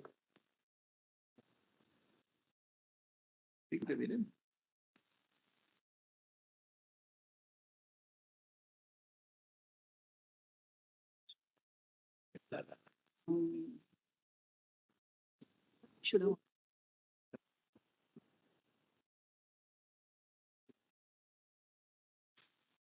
The parties I've appeared for are given here.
May I please lodge this word? Lord, I beg to appear primarily for one of the PSUs for the coal producers, as well as MCL. I've given the respondent number 8 and all the numbers are given. Lord, I have given my written submission to the first trench of our submissions. I don't want to. Can you just give us It's a in reference? volume 2. Volume 2. Volume 2, pages 4 to 44. Lord, I beseech your lordships to kindly allow me not to read them, but I'll treat them as read so that your lordships will have it, the text before you and you know what I'm doing. So I'd be in view of the paucity of time, because your lordships have rationed their time. So in view of the paucity, I would try to be as brief as possible, making only the essential points. So very briefly, without going into my submissions right now, detail. First and foremost, your lordships have had enough of argument on both sides as to what is the scope of interpretation of the relevant entries. I would not go deep into it, except what I have to say at the beginning, with others I will not be in a position to develop my argument. 50 lordships have seen, we are only on 50 now. Just give us the volume so that we just have a look at which one. Volume 2, my submissions are in volume 2, my lord, page 4 to 44. 7 actually starts the index. That came in our earliest volume. Yes. It's actually PDF page 7, I think. Yes. Oh, I'm sorry, my lord. Now we have got it now. No. This is my first one. And their second set of submissions, my lord, with reference to the particular coal mines, that your lordship will get, my lord, in volume 2G, page 21. These are the two sets of submissions. Volume 2, my lord, is the first one, and 2G is the second, which is with reference to the Coal Bearing Areas Act.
Right? No, I'm not reading. Oh, then it's okay. No, I'm not. Then you can just formulate it. I just Then you can just give a reference, my lord, so that your lordships can read at your convenient time. My lord. But briefly, I'll just keep, my lord, my summaries, my submissions. Your lordships have heard for so many days, my lord, the scope of the various entries. First proposition, that a law made by Parliament under NT 54 subsumes, my lord, the entire subject matter under NT 23 of list 2. There is no doubt. On that, there is no caveat. It is accepted. Because they are the same subject matter dealing with the law, and 54 undoubtedly covers the entirety of NT 23. The question before your lordships, my lord, for your kind consideration is what is the scope of 50? Because 50 also has a reference to law made by Parliament with regard to a subject matter, that is mineral development. But even your first proposition may be a little overbroad, that a law made by Parliament under entry 54 of list 1 subsumes the entire content of entry 23. That may not be correct, because then that would be glossing over the words to the extent to which. Quite right. To the extent Parliament has covered a field under entry 54, that field is taken out of entry 23. I agree with your lordship's observation, but only one thing I was wanting to say, no one has suggested to you that something else is left out in the 23 which is not covered. But this is a broad proposition. Right. Which is an accepted proposition. If there is some issue, somebody can say, no, there is still some, if it's left in 23, it's all right. Yes. But no one has claimed that they are such a right. And the decisions of this court, starting from Hingir Rampur till India Cement, all of them say so. That NT 54 really subsumes, covers the entirety of the subject matter of NT 23. There is no caveat on that at all. Now the question is, 50 is a tax entry, no doubt. And that is how the arguments were advanced from the survey, the state, that look, you go by what the Supreme Court has said, since Sundaramaya, that tax entries are independent, other entries are general entries. Tax entries are not governed or controlled by this is true. That's the arrangement of the broad arrangement of the Constitution and various items in the 7th schedule to the Constitution. The broad classification. So Sundaramaya was not considering, are there any exceptions at all? First, they were not considering that. Broadly, you see the tax entries are separate. The general legislative entries are different. Generally they don't overlap. But 50, everyone has accepted that 50 is a sui generis provision. It is a tax provision, no doubt, but it allows a law made by Parliament, which is not with reference to a tax entry, to control it by laying down limitations. A limitation, is the word of the word is used of wider import. Limitations will not have no limitation. Limitation would mean any kind of limitation. Any kind. How the Parliament would have visualized, we cannot. From time to time, you can only test the Parliament's power when it has exercised that power of limiting the scope of entry 54. Whenever the matter comes up before a Lordship's, you will test it, whether it is limiting or not limiting. But there cannot be a broad theory that limitation means only A, B, C, D and not D, E, F. Limitation of the type that we look into from 54 itself, that is, has to pertain to regulation and development. Of course, no doubt. Those are the most important words, qualifying. So those words bring us back to entry 54, because entry 54 is the legislative entry which authorizes the Parliament to make law on that subject. Regulation and development. To that extent, it is not absolute. No, it is not. It is. I'm not saying such. No, I mean, we just. It's a law made by Parliament in exercise of its powers. Under power is of course 246, but it's subject, which is a general subject. Parliament has been given the power to regulate this by limiting the taxing power of the state. That's the significance of this entry. Now, having said that, that's the scope. First step in the interpretation of entry 50. The next, what my friend Mr. Singh was trying to argue. If you look at the entry, it is not a tax on minerals. That could have been so. Very simple thing would have been, Constitution to say taxes on minerals. And then you say whatever subject to, etc., etc. But the Constitution makers have not said so. They've chosen a different expression, not minerals. Taxes on mineral rights, obviously, because they were aware that there is a clear distinction between mineral and mineral rights. They're not one and the same. My friend has already given you that exposition.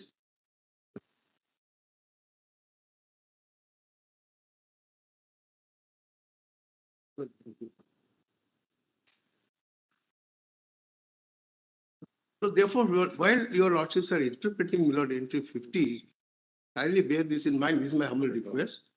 That the entry would have to be. I have to ask you.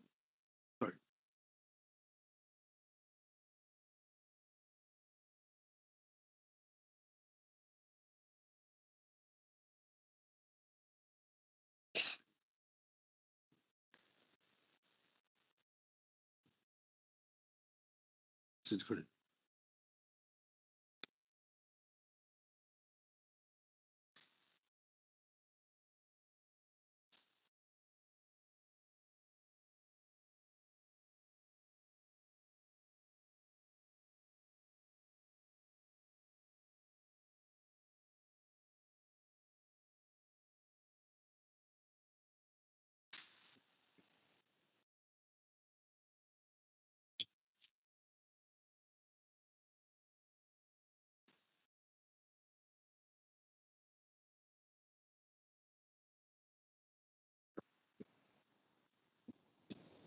Open.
4H.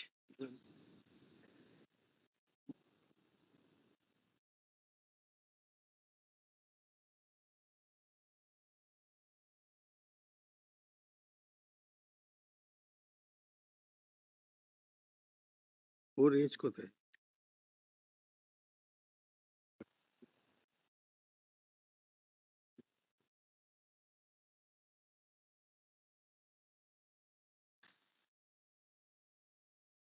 না, 4H নিয়ে।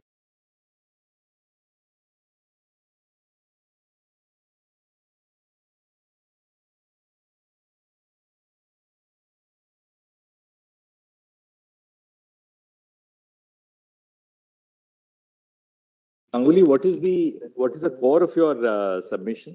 Core of submission is this, Milord.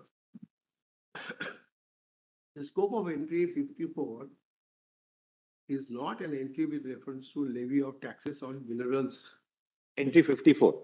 No, entry 50. That we got. I made a note of that. It's not an entry for taxing minerals. But mineral rights, that as you And rightly it is- said, Dr. Singh, we I has asked. chosen to use a different expression, mineral right. Obviously, Milord, it has some meaning. And I cited some of the literature on the subject, corpus juris, Fair etc. enough. I will give you a lordship to refer. Fair enough. What is the next point? Milord, so therefore, this power has to be only with reference to mineral right and nothing else. Right.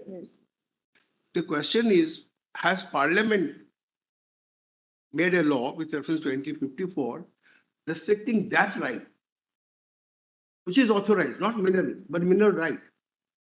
Has Parliament enacted a law with reference to development of mines and minerals, restricting Milord or limiting the power of the state to tax mineral rights?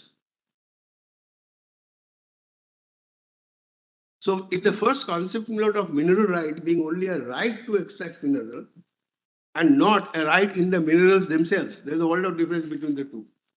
On your fourth point, has Parliament enacted a law limiting the power of the states to tax mineral rights? Is the question, Milord, then? Your answer is yes. Yes. The MMDR Act is that sort of a law. You're quite right. And to understand that, Milord,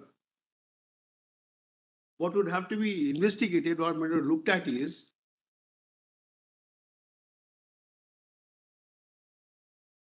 Yes. whether the parliamentary law really restricts the right of the state to levy of that kind of tax. So how do you, what is it, without reading the Act, how according to you do you say that, well, that is a law which restricts a limitation under entry 50?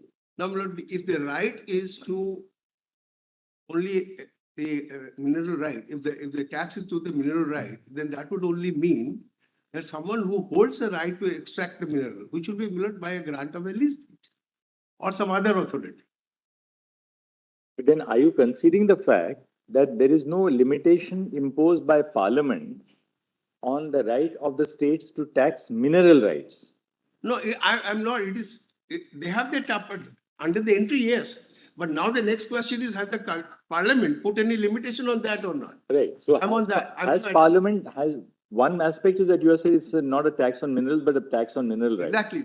But according to you, has Parliament left the area of a taxation of mineral rights open to the No, state? it is not. That's what it's coming to. Therefore, Milord, the law of the Parliament would have to be tested from that angle. Has it left open or has it decided? According to MMDR has not. Covers that. It covers that field. Right. It provides for levy of, Milord, for example, the dead rent.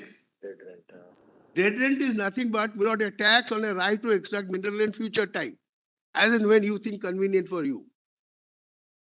And another important thing you also notice, in the schedule to the Act, the dead rent, the measure of dead rent is not per ton, etc., as you find for royalty. Dead rent measure is the extent of land, acreage. That's important. If you not sure, can you have a look at it?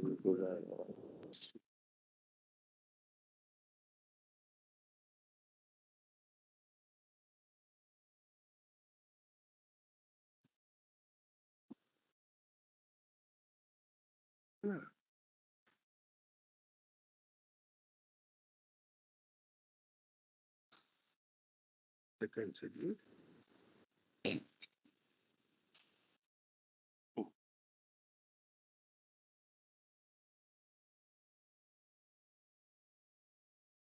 Below, dead rent is provided under section 9A, corresponding schedule Don't remove mineral. is below the third schedule. And I would invite your lordship's attention to that schedule because you have not been shown so far that provision.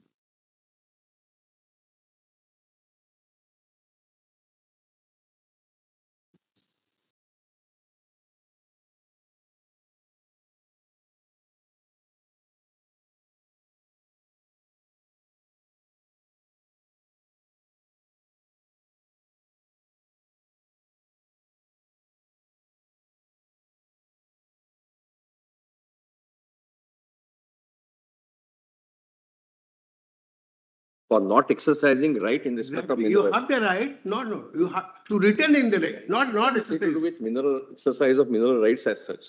Because you are not utilizing the right conferred on you, and therefore you are. No, you are, I would put a beseech your lordship, I need to consider, but what I will say is, you are holding on to the right, therefore you have to pay this tax.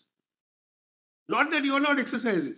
You are exercising the right by holding on to No, that but you right. pay That's all either royalty or dead rent. If you are liable. If you are working, then of course, Right, whichever is higher.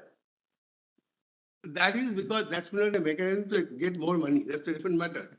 Because it's an option for a lessee either to work it or hold on to the right. But I'm only on the point kindly similar to Schedule 3. That gives your lordships an idea as to what is there. Therefore, a lease of mineral bearing land is not like a lease of any land. Suppose the government grants a lease in respect of some land.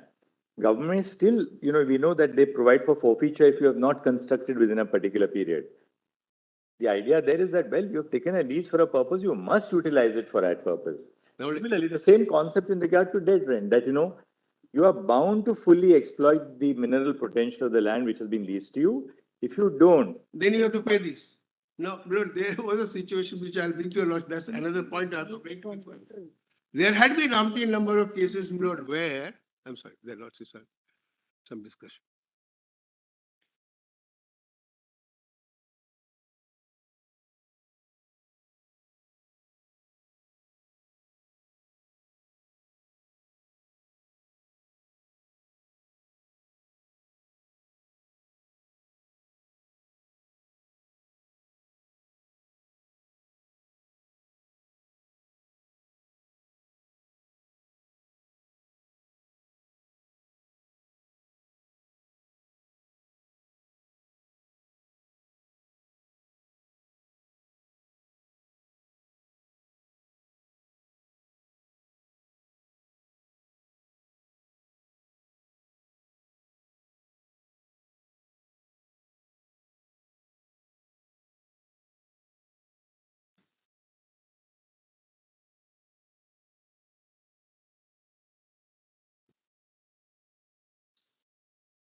So my lord is in this third schedule, my lord, it says. it's on acreage. Rates of deed rent. It's on acreage. It's on acres. Per hectare per annum. So that is what is not contemplated to be the right of the state to tax under entry 50. But that is now being regulated, or you put it in the language of 54, limitation. The reason why it is on acreage is because no mineral is extracted. Exactly. Therefore, a dead rent. If But mineral it is taxing the right. extracted, then it is a royalty on the mineral. Quite right. Absolutely right. I bowed down to that observation. But when you are taxing the right to extract, that is the dead rent is in the nature of your right to extract mineral which comes squarely under That is the 50. question whether payment of royalty or dead rent, whether it is an exercise of mineral right is the question. Or it is something else. The exercise of mineral right is holding on to the right. When you exercise that right and you produce pursuant to that right, you are in a different scenario altogether. Because now you have extracted the mineral, they're out. Fair enough. Now, what is the next point, Mr. Ganguly?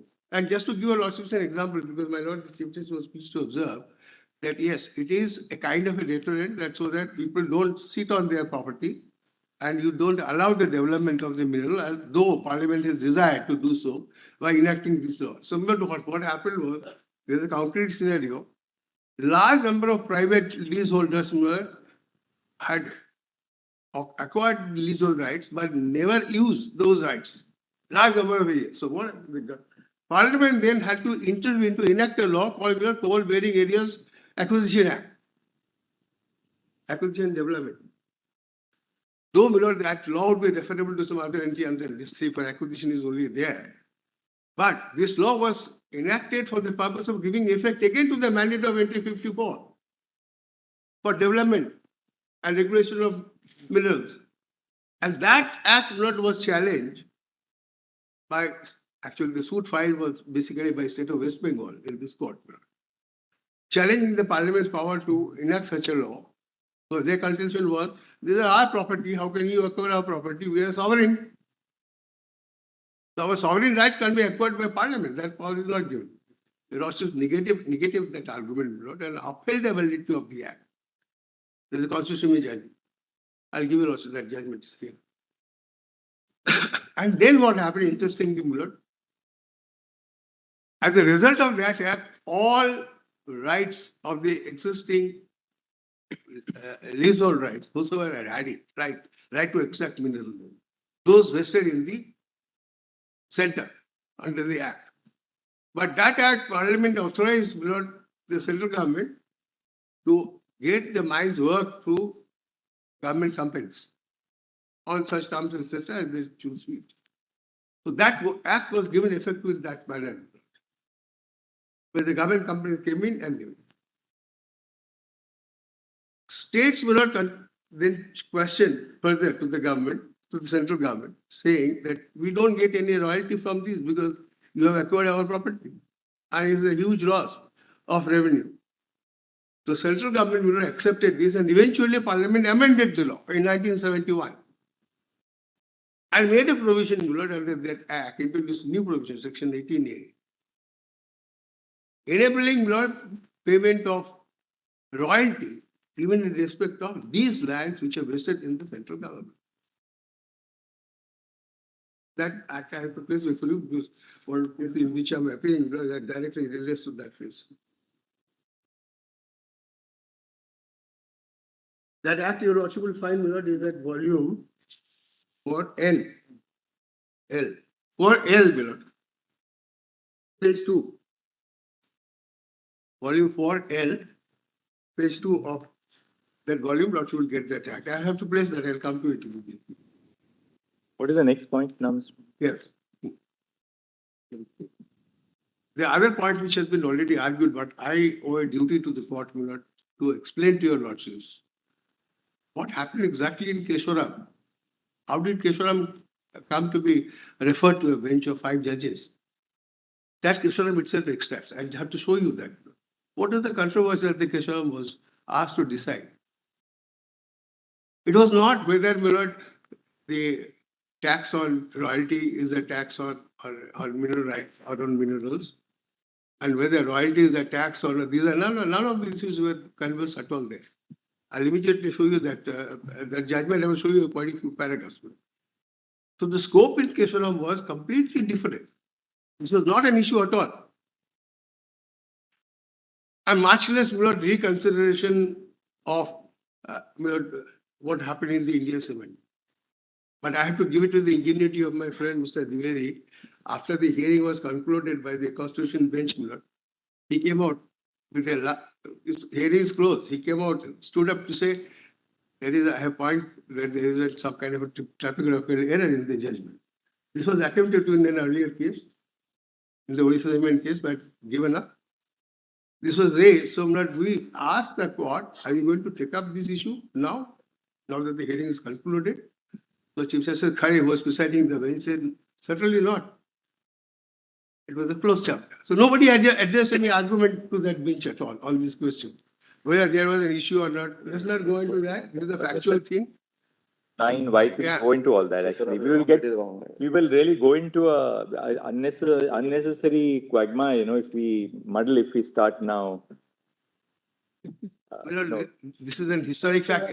Unfortunately, we didn't have the transcript facility in those days. To come another case around then. Right. Whether it was argued, not argued. Yeah, that's why your lordship find, my lord. Lordship do not find any mention at all in the dissenting judgment of Kesharam Justice Sinha. has just that limited significance because that was one of the reasons why the reference was made to us. So now, once a reference is made to 9. I'll leave it at that, my lord. I only just pointed out to how it has happened, but that this is important to know, my lord, that in Kesharam this was not an issue at If we all. were a bench of 7, then certainly whether Kesharam could have done this, whether there was an error in India Cement would have arisen. So we would be bound by India Cement. We were a bench of 7. May I just take your lordship then through that Kesharam's decision only? No, not necessary, Mr. Ganguly. Not necessary. No, I'm not going to that. I'm only showing you what is the scope there and how it has been dealt with. That's okay. We'll look at your note. Something on the core now, if there is. Yeah. Otherwise, we'll conclude. Just one Mr. Ganguly. paragraph, my lord. Lordship permit me, volume 5 plus 1. Not necessary to read Kesharam. No, I will not. I would not read. I will only give you the lordship the paragraph number. After Mr. Ganguly, Mr. Bagaria will be arguing next. Who? I think sequence Mr. Bagaria, Khambata, myself and Mr. Gu. Subject to 3 o'clock. Mr. Bagaria, Mr. Datar, Mr. Khambata, and then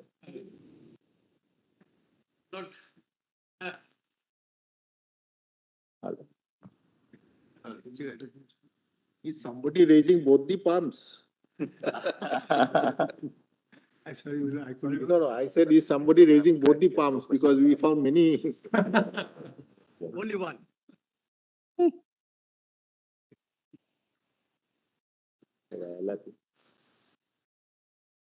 No, then let me take your lordship to the Polluting Areas Act directly, because that's an additional point. So may I visit your lordship kindly to see, my lord? Volume 4L. what do you want to refer to it for, Mr. My lord, for the Coal Bearing Areas Act, your lordship have not seen that. And where there is directly an argument that once the mines come out within the purview of that act, the tax under entry 50 in any case not leviable. So I want to show you also that act, how it is. But do we have to deal with that? Let a smaller bench deal with these issues, particularly, I think. What is the effect of the act? What is the effect of the act? We shouldn't really. Imposed by the parliament. No, this is also, Mr. Dwivedi, I think that's a better course of action, isn't it? this also, my lord, Otherwise, we start interpreting individual legislations, then we'll miss some legislation. That's not the scope of this reference. It's a parliament. no, we're not questioning the validity. Broad of aspects law. of the legislations can be kept in view. Volume बोलना है। हाँ, वो? हाँ, for it.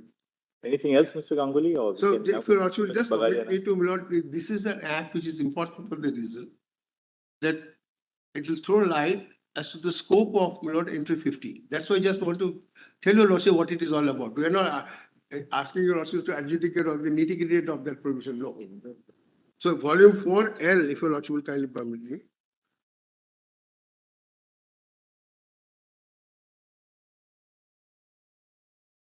Page 2.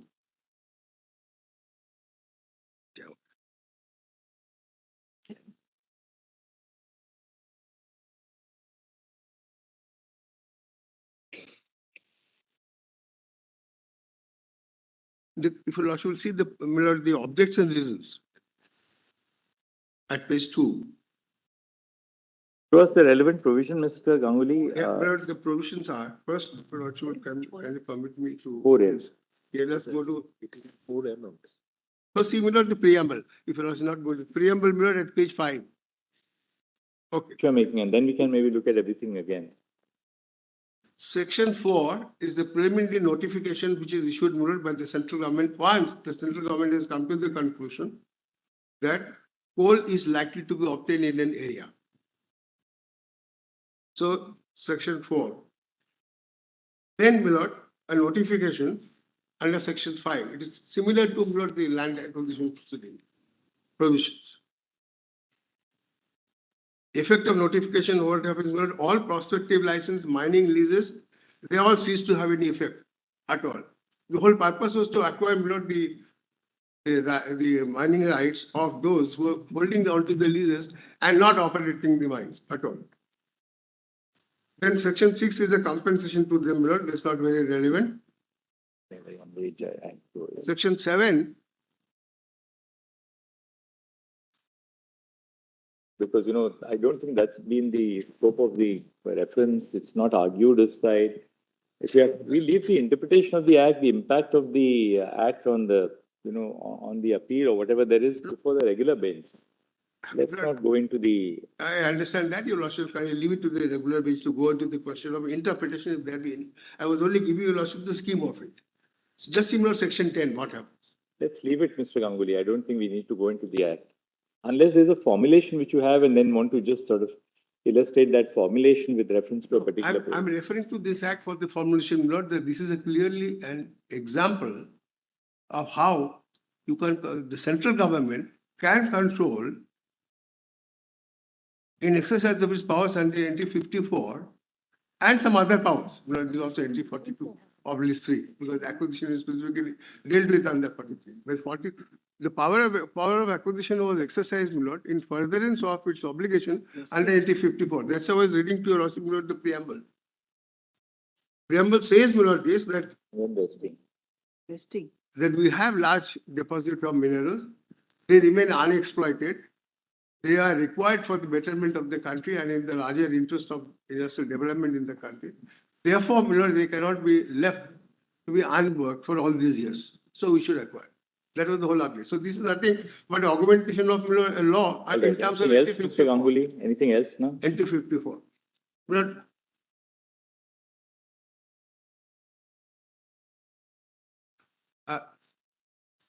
A few portions, Lord, I have to show to you, Lordship, from the India Cement judgment, just 1 or 2 paragraphs, to indicate how, Lord, India Cement dealt with the issue. So if you, Lordship, will kindly permit me, it is volume 1,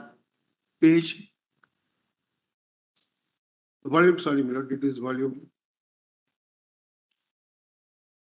5H. No, Lord, I put this one.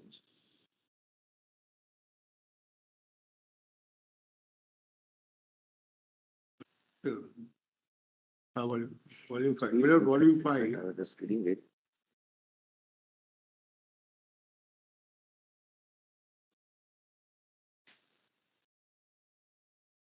Page, Lord, 1151.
Royalties traceable to ND 20. Yeah. 33 of India. Yes, okay, I got it. 33 got. Page, Lord, 1200. No, first, Your Lordship, will just once again, Lord, see the question that was formulated by the court at page, Lord, 1155, foot of that page. Question involved in the special petition and the repetition is whether levy of cess or royalties within the competence of the state legislature. And they go on to discuss this, Lord. Then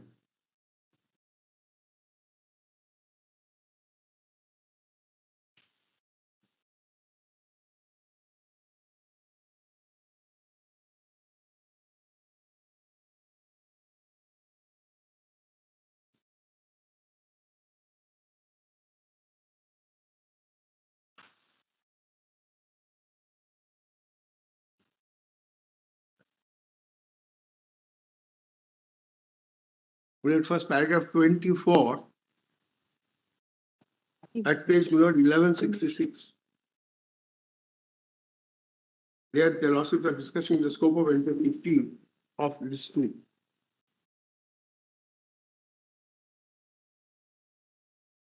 And then, referring to Anant Mill's case, they also say, all minerals which are under the earth can contain, under certain circumstances, fall under the expression land. But a tax on mineral rights is expressly covered by entry 50 list 2. If it is brought under the head taxes under the heading 49 of list 2, they will render 50 redundant. So that was the argument note with regard to entry 49.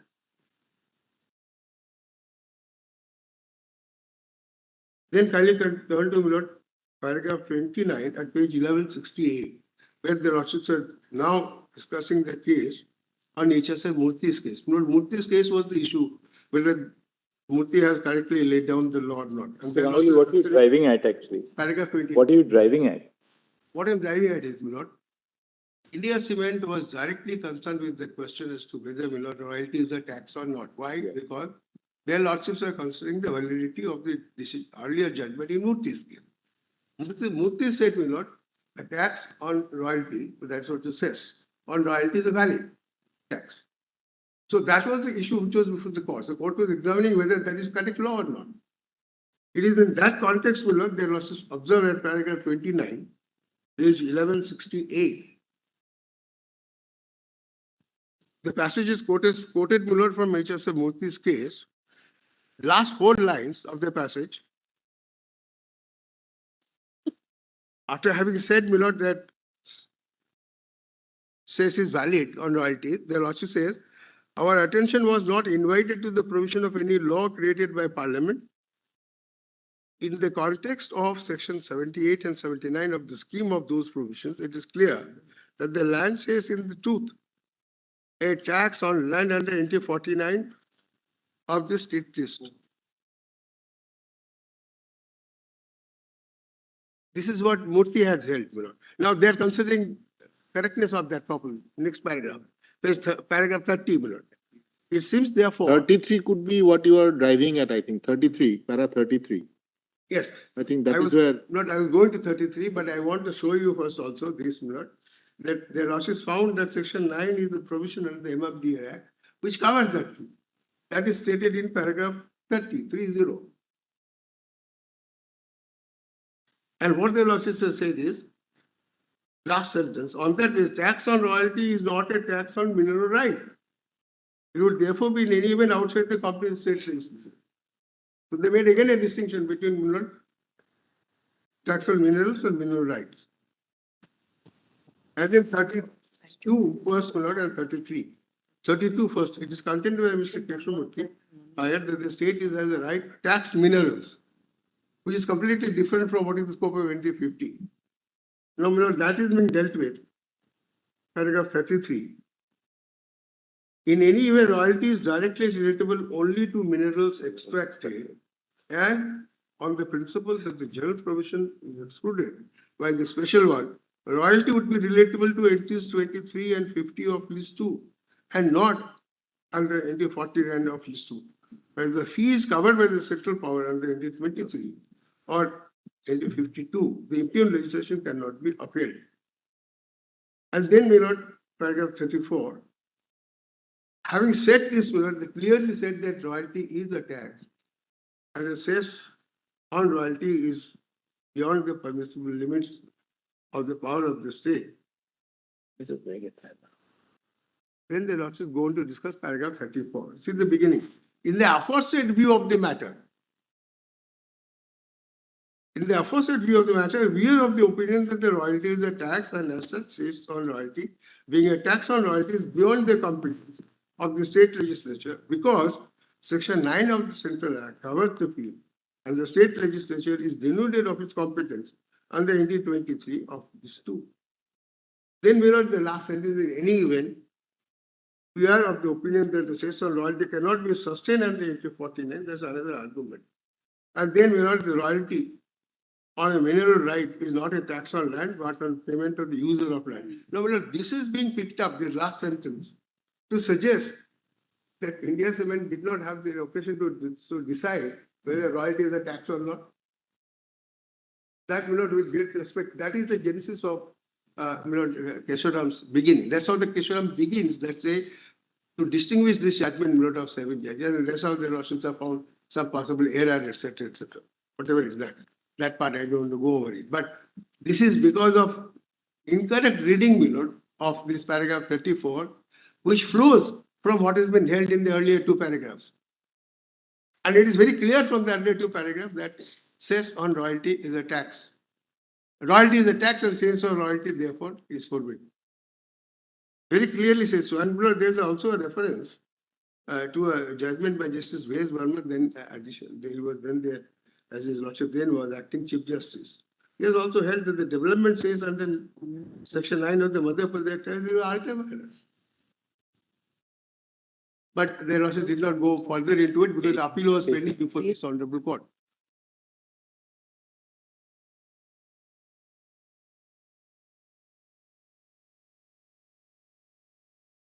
Repeatedly, royalty.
But I was referring to that Coal Bearing Areas Act for the limited purpose, that how does that act also reflect on the interpretation that your losses are going to place on entry 50 is this. That's a law which has acquired all the rights of the existing leaseholders. And then the government, in furtherance of its objective under entry 54, for further development of mineral development, has compulsorily directed that those lands would have to be developed for the purpose of mineral development. And that's how they appointed the government company. That act now provides by an amendment to Section 18A without payment of royalty. So these government companies are paying royalty to the state because of that new introduction under Section 18A is from 1971. At the same time, now there is a further demand under the Act from the same companies by saying you now have to pay a cess, which is not calculated again at the rate of royalty. Right. Thank you, Mr. Ganguly. We'll, now, after lunch, Mr. Bagaria, we'll hear you after lunch. For 15 minutes, we'll give Mr. Bagaria and then Mr. Dada. May I address after Mr. Bagaria? We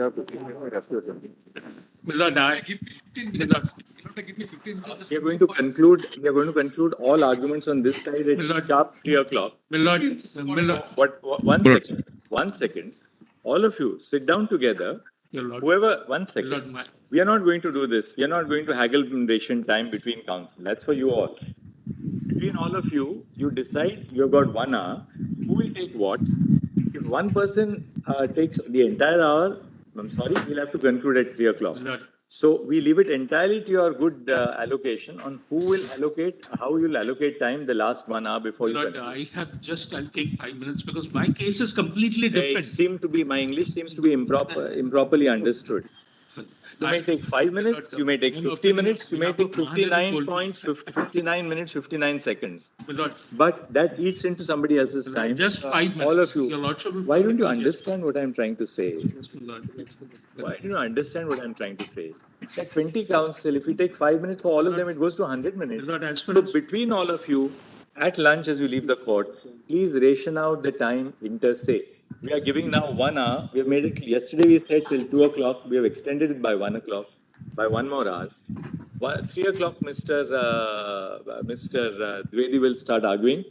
Between all of you, decide how you will divide that 1 hour between yourselves. We have no difficulty. We'll hear everybody within that 1 hour. May I just say then that will your lordship segregate that Mahanadi coalfields and refer it to a regular bench? Will your lordship segregate Mahanadi coalfields? What is segregated is done tomorrow.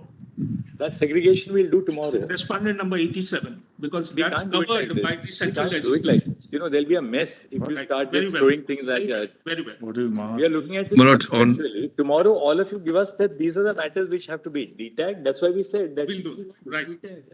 My lords, on behalf of the NTPC, we'd go by what the learned solicitor has said, my lords. All right, Mr. Bagaria, then after that followed by Mr. Khambata. Yes, my lord, Yes, I- Lord. Yes. And, yes, yes, Mr. Bagaria, Mr. Datar, Mr. No, no, Khambata. Lordship may put Kambata, he's got some difficulty after. All right. Let Kambata go first, I'll follow him. All right. So Mr. Bagaria, Mr. Khambata, and then Mr. And, Datar. and Yes. will not be allowed. All within 1 hour. 5 minutes. We'll try, we'll do it. If your lordship says so, we You have. may be entirely right, but just appeal to the seniors who are preceding you, that's all.